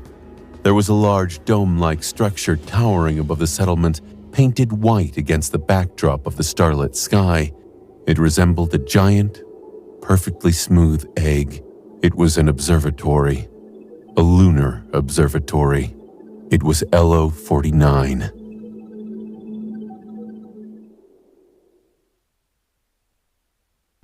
Sonny would have loved to be wrong. He would have liked to believe that he had lost his sanity from solitude and hopelessness, or even that he had fallen under the effects of a strange mind hex, that he was looking at an illusion conjured by some harrowing abomination. But in his heart, he knew that his eyes weren't lying to him. Out there, in front of him, buried in snow and ice, was indeed Lunar Observatory 49. The research settlement where he had met Beth and Professor Obel once, during the Chain of Nightmares, where Dusk of Fallen Grace had killed everyone, except for a handful of people that Sonny had taken away in time. The dome of the old observatory was the same. The alloy wall was the same, even if its turrets had turned into ice sculptures. The empty buildings where the scientists, soldiers, and assisting personnel had once lived and worked were the same too. The research installation stood lonesomely under the starlit sky, drowning in snow. Sonny shivered. How? But he knew how. Windflower had warned him. She had told him that his world would be consumed by the Dream Realm one day, just like hers. He had known that it was inevitable for a long time. However, Sonny had never thought that the process would have started so soon. I thought we still had time. He remained motionless for a while, taking in the eerie sight of the empty facility with an expression that went beyond despair. It felt so wrong to see alloy walls and prefab structures in the Dream Realm. Appalling. Sonny had no words to describe what he was feeling. He had left the waking world behind, and yet, witnessing the root of its future destruction had rattled him to the very core. The dilapidated streets of the outskirts, the beautiful terrace district in the inner city, the fortress-like awakened academy, the prestigious school where Rain had studied. Everything he knew would be swallowed by the Dream Realm soon. Worse than that, all the places that formed the background of his memories would not just be transported to another world, they would become forgotten ruins, just the kind Sonny was fond of exploring, weathered, forlorn, and teeming with revolting abominations. That was the grim future of the world infected by the nightmare spell. Only there would be no one to explore the ruins of the waking world and wonder about the people who had populated them once. Because Sonny's realm was the last to be consumed, there would be no explorers left to remember their lives and struggles. The waking world would cease to exist. Maybe not in a year, or even a decade. Still unable to come to terms with the dreadful revelation, he remained motionless for a while, and then left the settlement to wander around. It was strange. The research facility was how it had been. Some of its surroundings were familiar too, but the rest was not. The ocean shore might have been hidden under the ice, but the mountains were definitely missing. After exploring the area more thoroughly, Sonny made sure that he wasn't mistaken. He had almost expected to find the entire Antarctica here, but somehow it was nowhere to be found. There were no mountains, no highways, no underground base that he had used as shelter after meeting Gear and his small convoy of refugees. Instead, there was just an endless plain of ice. It was as if a small chunk had been torn out of the waking world and transported here, then stitched into the patchwork realm of nightmares. No matter how long Sonny looked, he did not find another. Still, the dream realm was vast. There could be more pieces of Antarctica lost somewhere in the ice. Other areas could be elsewhere. Sonny would not be surprised if it turned out that a piece of America was now drifting somewhere in Storm Sea, or that parts of Europe could be found west of the Forgotten Shore. There was no point in continuing the search anymore. Nothing would change if he found another fragment of the waking world here. Sonny looked south, where LO-49 was hidden in the darkness.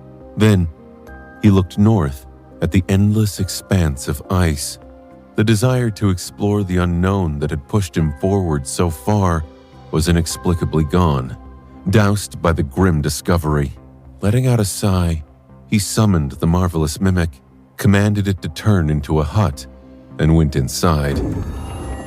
His mind was numb, and his heart was cold, so Sonny decided to sleep. When Sonny woke up, reality was the same. His dreams did not change the cold, ruthless truth. He had wondered a lot what he would find at the edge of this alien world, but never expected to find the end of his own. Sonny slowly sat up and stared at the wall with an absent expression. Would he still be alone in this frozen wasteland when his world crumbled and became one with the spreading dream realm? Reality was the same, but he was not. It wasn't unexpected to change after witnessing something so shocking. He had mused about how small he was in comparison to the colossal stump in the burned forest, but only witnessing the white dome of LO-49 under the strange sky had really put his entire life in perspective. Sonny was quite a self-centered person. He wasn't a narcissist or someone who had no empathy for anyone except himself, but he cared about himself more than he did about others. There were few people out there he would die for, but even then, it was because they were dear to him, and their loss would hurt him terribly. Only those who had not suffered before were oblivious enough to be truly selfless. People who had experienced anguish and pain knew the value of selfishness, because caring about oneself meant not having to suffer that anguish again. So, Sonny was a reasonably selfish man. He was also a man who had experienced all kinds of torment, witnessed great tragedies, and endured it all to continue walking forward. Still, even he could not remain unmoved in the face of the destruction of his world and the extinction of his kind. She was right. Knowledge is indeed the heaviest thing in the world. The winds were howling beyond the walls of the empty hut. The sky was cold and dark. Pale starlight bathed the desolate expanse of ice, reflecting from it in a ghostly radiance. Some distance away, the dome of LO-49 stood lonesomely above the snow. Sonny let out a long sigh. He did not want to, but had no choice except to reevaluate a lot of things, very important things, including the very concept of the future and his own place in its frightening reach. In fact, even though Sonny did not know what to think yet, he felt that he had already made a few decisions. It was just that he had not realized these decisions yet. Life was so messy. He had gone to Antarctica in search of conviction, thinking that his own was lacking. He did not find what he was looking for there, but instead learned that his own beliefs and aspirations were in no way inferior to anyone else's.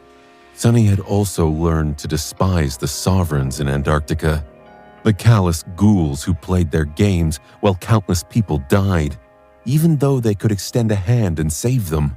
He wanted to make this world his own, and if not punish the tyrants, then at least prevent their hidden conflict from causing too much collateral damage among the civilian population. He did a few things to realize that goal, but before his efforts truly bore fruit, The Battle of the Black Skull happened, and then Sunny was thrown into the third nightmare. What happened in the tomb of Ariel?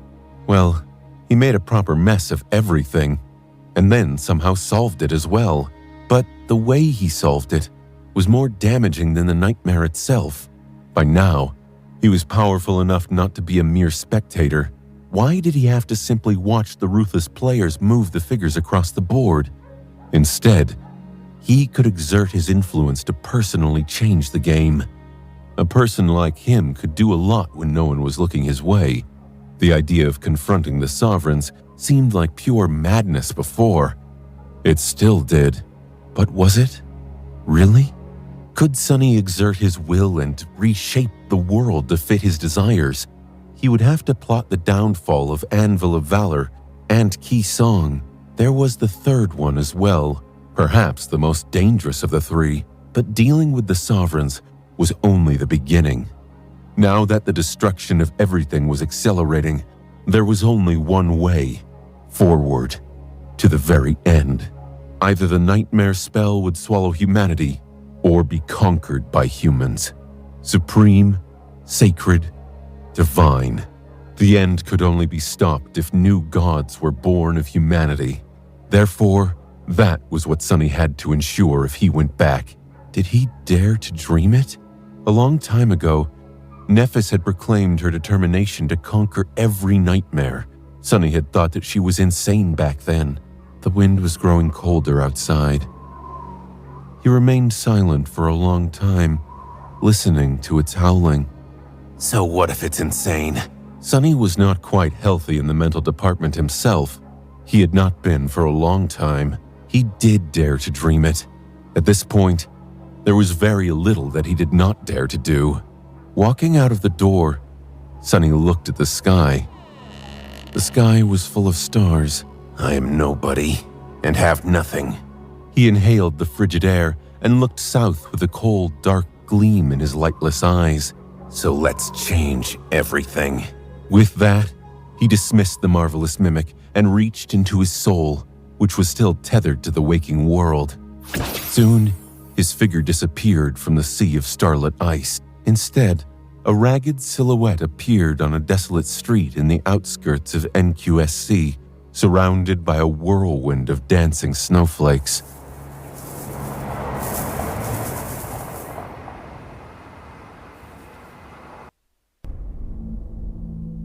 Sunny returned to the outskirts. After years spent in the wild reaches of the Dream Realm, NQSC was like an explosion. Sunny almost fell to the ground after being assaulted by a myriad of movements and sensations. There were sounds, scents, and countless scenes. Most of all, there were shadows. A vast legion of them, all moving and changing, surrounding him like a boundless whirlpool. Overwhelmed by them, he spent several days hiding in an abandoned room at the top of a ramshackle dormitory hive. His mind wasn't ready for the sensory overload of being among hundreds of millions of people. Subduing his shadow sense, he waited for a while, slowly preparing himself to face humanity again. Gradually, Sunny let his senses loose. First, to envelop a few levels of the dormitory hive, then all of it. Lying in the darkness, he could feel thousands of humans go about their harsh lives, observing their sorrows, joys, and struggles. Then, his shadow sense extended outward, enveloping the outskirts one street after another. At some point, Sunny felt as if he was an invisible, omniscient deity. The area he could perceive was too vast for his mind to concentrate on each shadow, to witness every person.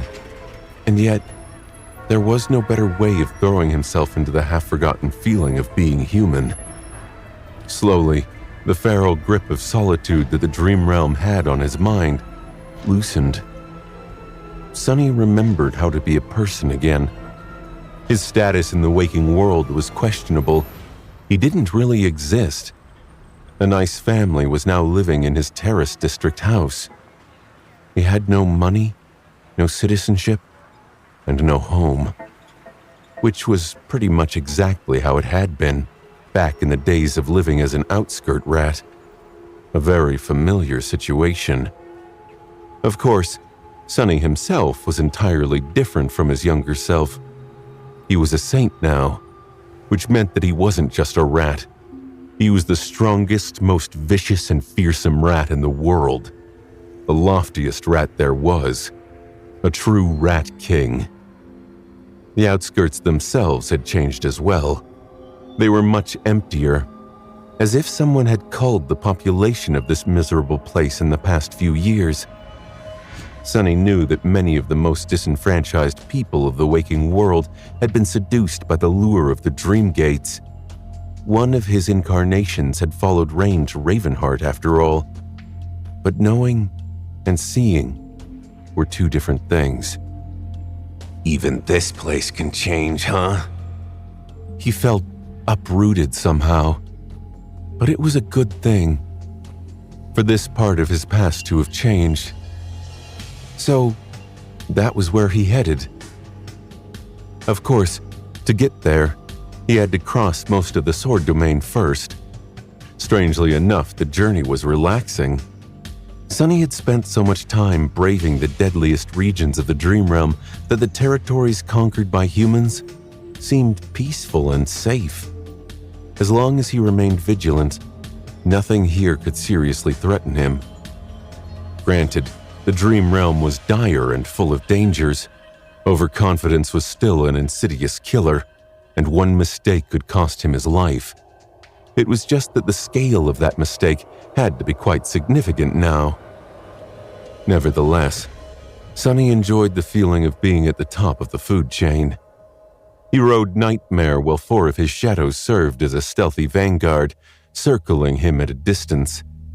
That way, he was alerted of any danger long before it could pose a threat.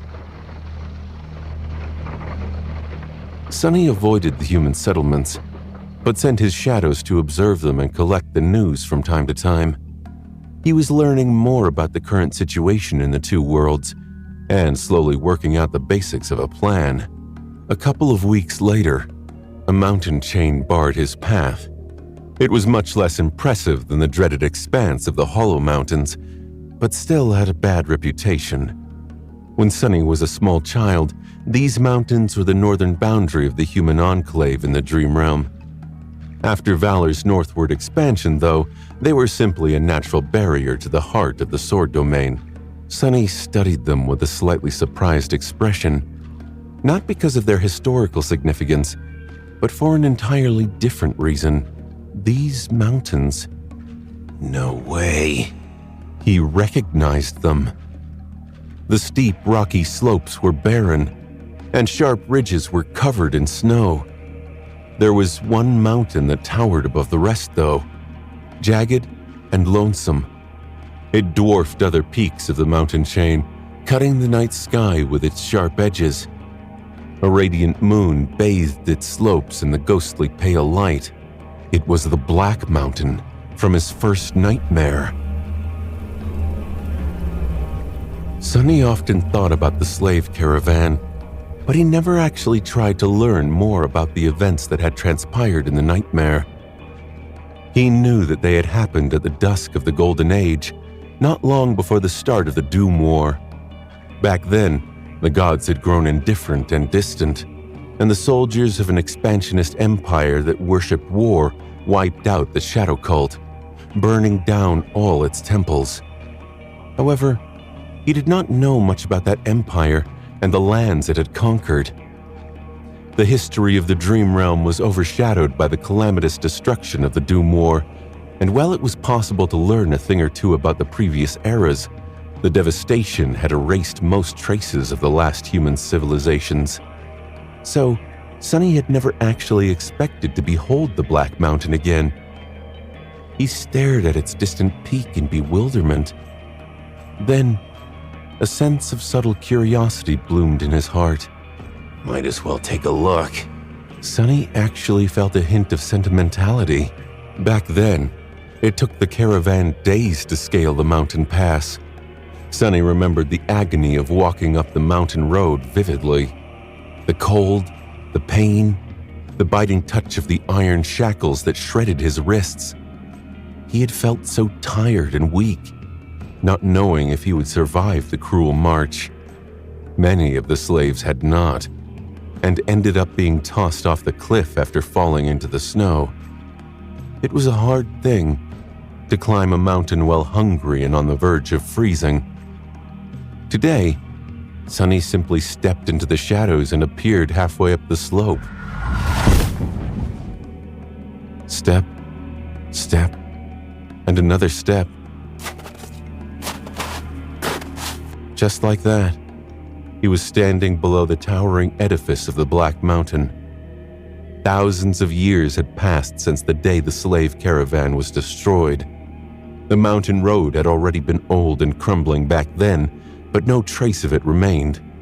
For a few moments, Sonny contemplated staying here for a while to find the old bones. He was curious to know what had actually happened to the nameless slave and Aro of the Nine. Had they escaped the Mountain King? Or had they perished? He was quite certain that Aro had survived, but what about the young temple slave? However, Sonny quickly dismissed that idea.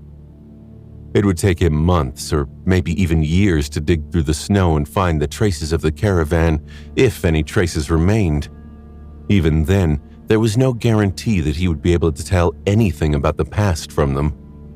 So, with a sigh, Sonny looked up at the peak of the Black Mountain. The only place he could visit was the mysterious temple that had stood there, surrounded by bones. But before that, he could feel enemies rushing at him from all sides. A moment later, the snow exploded, and hideous figures lunged at him with frenzy burning in their milky white eyes. The slaughter was swift and ruthless. Sonny did not even summon a weapon, using the spiked gauntlets of the onyx mantle to crush the abominations. He danced between them like an omen of death, coldly and methodically destroying one after another, until none remained. The snow was painted red with blood, and a fine crimson haze hung in the air.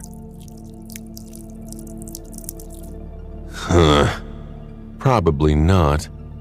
If so, what did it mean? And how had Shadow God granted him a blessing from beyond the grave? Well, that last part wasn't that surprising. The gods were the ones who had created things like time and death, after all, so it wasn't strange to imagine that they had a special relationship with these laws. A god could very well respond to a question before it was asked, and bless a slave who had offered himself as a sacrifice despite being dead. Especially if that altar stood in a very special place. The Black Temple. Sonny hesitated, unsure of what to think. Now that he had found the ruined temple again, he realized that he didn't actually know anything about it. He was certain of one thing, though. This place, it felt sacred. A sense of solemn, silent sanctity was emanating from the obsidian walls of the ancient temple. It looked majestic and beautiful in the moonlight, and although the ground around the ruin was littered with bones, it did not feel vile or ominous at all. With a sigh, Sonny headed toward the broken gates of the temple. As he was approaching, he felt it. He did not see it, and he did not hear it. He did not even perceive it with his shadow sense. But somehow, he knew. There was something in front of him. A vast, invisible, intangible being. One that was reaching out to him, emanating a subtle sense of purity, loneliness, and power. Suddenly, Sonny realized why there were bones scattered everywhere at the peak of the Black Mountain. However, the guardian of the temple did not seem to hold any malice toward him. Instead, there was a sense of joy and recognition. The invisible being was reaching out to something in Sonny's soul. the golden light, the flame of divinity. Sonny's eyes widened a little. I don't even know. Back then, he had felt nothing when entering the temple, but the bones had been there, which meant that the guardian had been there as well. And yet, it let Sonny in instead of adding his corpse to the pile of bones, because it had sensed a faint mark of divinity on his soul. The Mountain King, too, since the tyrant entered the temple, it must have been touched by divinity once as well. Sonny had not known how close to death he had come, and how lucky he was to survive. Would it let me pass now? Taking a deep breath, Sonny looked forward and stepped through the gates of the nameless temple.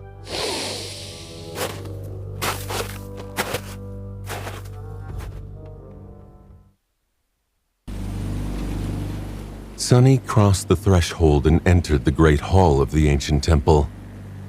It was just as he remembered it. The vast hall was desolate and empty. Its roof had partially collapsed, letting in the elements. There were piles of rubble on the floor, covered with snow and ice. Cascades of moonlight were falling through the holes in the roof, suffusing the dark hall with a beautiful and otherworldly splendor. Deep shadows surrounded the silver light, not daring to touch it. Everything was silent. Sonny took a deep breath. He had almost expected to find the bones of the Mountain King on the floor, where it had been torn apart by shadow. But there were none. The desolate hall was empty. Enveloping the temple with shadow scents to make sure that there was no danger, Sonny took a step forward. Ice shattered with a brittle sound under the onyx soles of his armored boots, and the ancient shadows stirred, reaching out to him in reverent glee. Surrounded by them, as if wearing a cloak of darkness, he walked toward the altar. It used to be a single slab of black marble, long and wide enough for a human to lay on it comfortably. Or maybe not so comfortably if it had been a sacrificial altar. Was it? It didn't matter now anyway, because the altar was broken. The great slab of black stone had shattered and was laying on the floor in several pieces. That was the only thing in the temple that had changed. Sonny studied the broken altar for a while, his face slowly growing paler. There were too many mysteries surrounding this place. He concentrated, trying to remember everything he knew about the first nightmare, the dead gods, and the secrets of the fallen pantheon. And then his eyes widened. Of all the knowledge Sonny had learned in his life, of all the pieces of information gathered in his memory, one suddenly stood out. A memory that Sonny had never considered very significant and had no reason to. It was the evaluation the spell had given him after the first nightmare. Not the important part that had to do with the appraisal, but rather the slightly poetic summary that had been there seemingly on a whim to add some flavor. Standing above the broken altar, Sonny whispered, "A nameless slave ascended the Black Mountain. Both heroes and monsters fell by his hand. Unbroken, he entered the ruined temple of a long-forgotten god and spilled his blood on the sacred altar. The gods were dead, and yet they listened." The temple of a long-forgotten god. Suddenly, he wanted to laugh. How fitting. He was a transcendent, and a homeless one at that. Most saints, however, were usually in control of a citadel, ruling it at the behest of their sovereign. There were exceptions, of course, like Saint Tyrus, who had lost the sanctuary of Noctis and had been exiled to Antarctica with her entire clan. Fortunately, Whitefeather was doing much better now. Sonny himself served no sovereign, and he wasn't even sure if he could take possession of a citadel. Citadels were created by the spell, after all. so he didn't know if controlling one was something that only a carrier of the spell could do. It was worth trying, though. He hesitated for a while. Then, he hesitated some more. Right. But how do I actually claim a citadel? If there was an instruction manual for being a saint, Sonny had never received one. After thinking for a while, he retracted the onyx mantle, bared his forearm, and commanded the onyx shell to reduce the resilience of his skin there. Then, he cut his forearm with his fingernail. Nothing happened. Letting out a frustrated sigh, Sonny also commanded Bloodweave to release a few drops of blood. Why was it so difficult to bleed a little? Several crimson drops fell on the broken altar and rolled down the surface of one of the black shards. There was no reaction. Once again, nothing happened. Sonny scratched the back of his head. The small cut on his forearm was already healing, and before long, it was entirely gone. At that time, he also came up with another idea. It can't be that simple, can it? Feeling uncertain, Sonny took a deep breath and silently released the tether connecting him to the ivory tower. Then, he concentrated on his soul and started the process of placing a new one. He had a suspicion that it was very simple to claim a citadel. All that a carrier of the nightmare spell had to do was become a transcendent and use the gateway to return to the waking world. Then they would become anchored to that gateway and therefore take possession of the citadel. Unless it was already claimed, of course, in which case a more powerful saint would take control. However, Sonny was not a carrier of the nightmare spell, so he had to go through the process manually. Instead of allowing the spell to bind him to the gateway, he had to create that bond himself.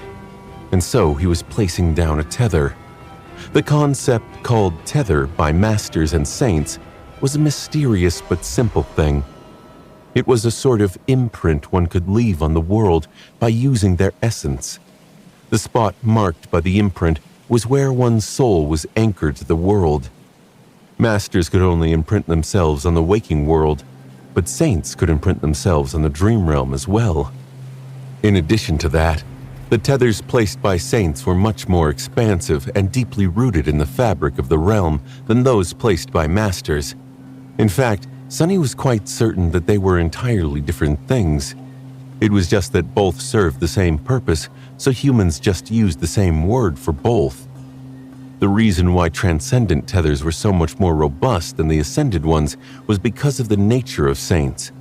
The soul of a saint was connected to the world, and so it interacted with the world much closer. For example, saints could absorb spirit essence from their surroundings. In rare cases, they could also pour their soul essence out into the world.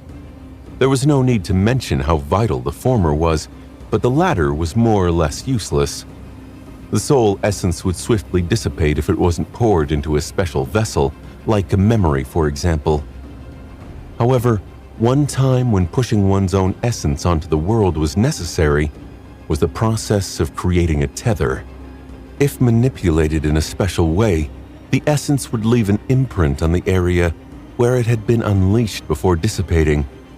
That imprint was the tether, and since it maintained a faint connection with the saint's soul, it was possible to pull on the connection to step between realms and return to the place where one's soul was imprinted. Only 2 tethers could exist at a time, one in each world. It was necessary to break the connection with the old one before creating a new one. Well, in Sonny's case, each of his incarnations could place 2 of their own. Regardless, that was what Sonny was doing now. He was pushing his essence into the world and controlling its flow to create an imprint.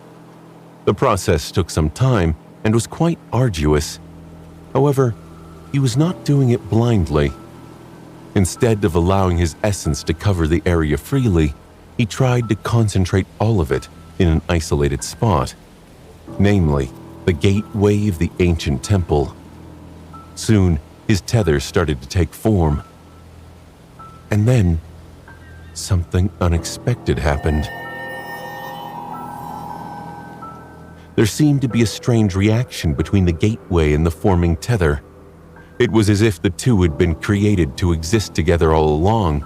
Not only the strain on Sunny lessened significantly, as if the process had taken on a life of its own, but also felt as if the imprint was becoming deeper and also different in some way. At the same time, Sunny felt something changing within his soul. It was as if a mystical bond was being established, connecting him to the ancient temple. He felt very strange. Diving into the soul sea, Sunny saw that the vast expanse of still water was still no more. Instead, it was surging, boiling almost, with great waves rolling on the dark surface. As if someone had thrown a huge boulder into the black water, sending ripples spreading across the silent expanse of his soul. What? As Sunny watched, astounded, the water at the very heart of the soul sea suddenly foamed. And then, a familiar black edifice rose from beneath the waves. A perfect replica of the nameless temple. How it had been before its roof collapsed, and its gates were broken. Slowly rose from the lightless depths of his soul, bathing in the dark radiance of his 6 soul cores.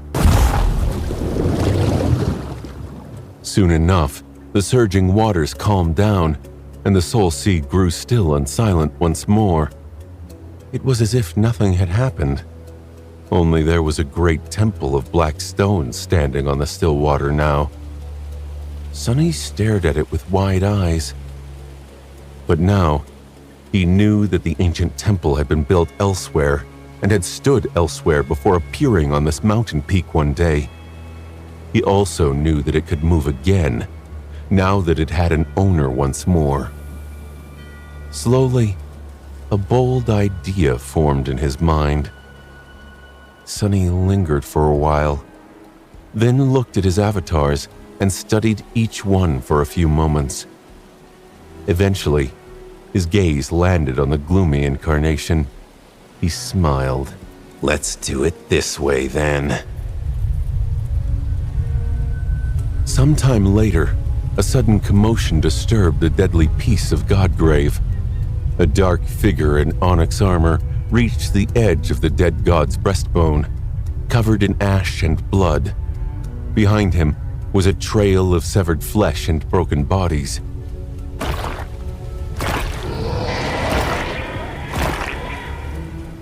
The man's face was hidden behind a ferocious mask carved from black wood. Standing on the precipice of an abyssal drop, he gazed down silently, paying no heed to a wave of abominations rushing at him from behind. Then, a great temple built of black marble was suddenly standing on the bone plane. As the man wearing the demonic mask turned, 3 warriors clad in the same onyx armor walked out of the darkness under the eaves of the black temple. A graceful stone knight followed, wielding a black blade and a round shield. Then a silvery fiend forged in the flames of hell, a tenebrous steed shrouded in the mantle of nightmares, and an enormous serpent with onyx scales. The dark dwellers of the Black Temple faced the tide of abominations calmly, and a few moments later, more blood flowed on the white surface of the ancient bone. A great darkness spread, hiding the battlefield from the cloudy sky.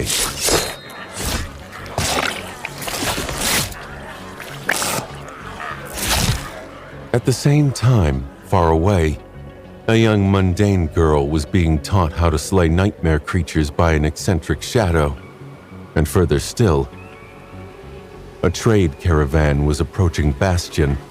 Dozens of heavily loaded wagons were rolling down the road, pushed by monstrous echoes. A sizable force of Awakened was flanking the caravan, protecting it from the dangers of the Dream Realm.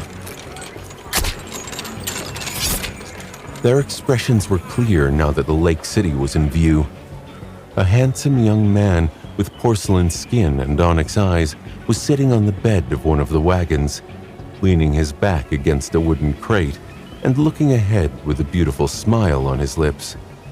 He didn't seem that strong and wore an elegant black mantle instead of durable armor. Far away, the awesome silhouette of a great castle was slowly revealing itself from the shimmering waters of a clear lake. The young man looked at it for a while, then glanced down at his shadow. It seems that we've arrived. The shadow stared back at him, then shrugged indifferently. He smiled. Yes, I think so too. Saying that, the young man looked up at the silhouette of a white tower floating in the air above the castle. His face turned wistful for a moment, and then he looked away with a quiet sigh. It's so pretty. Damned.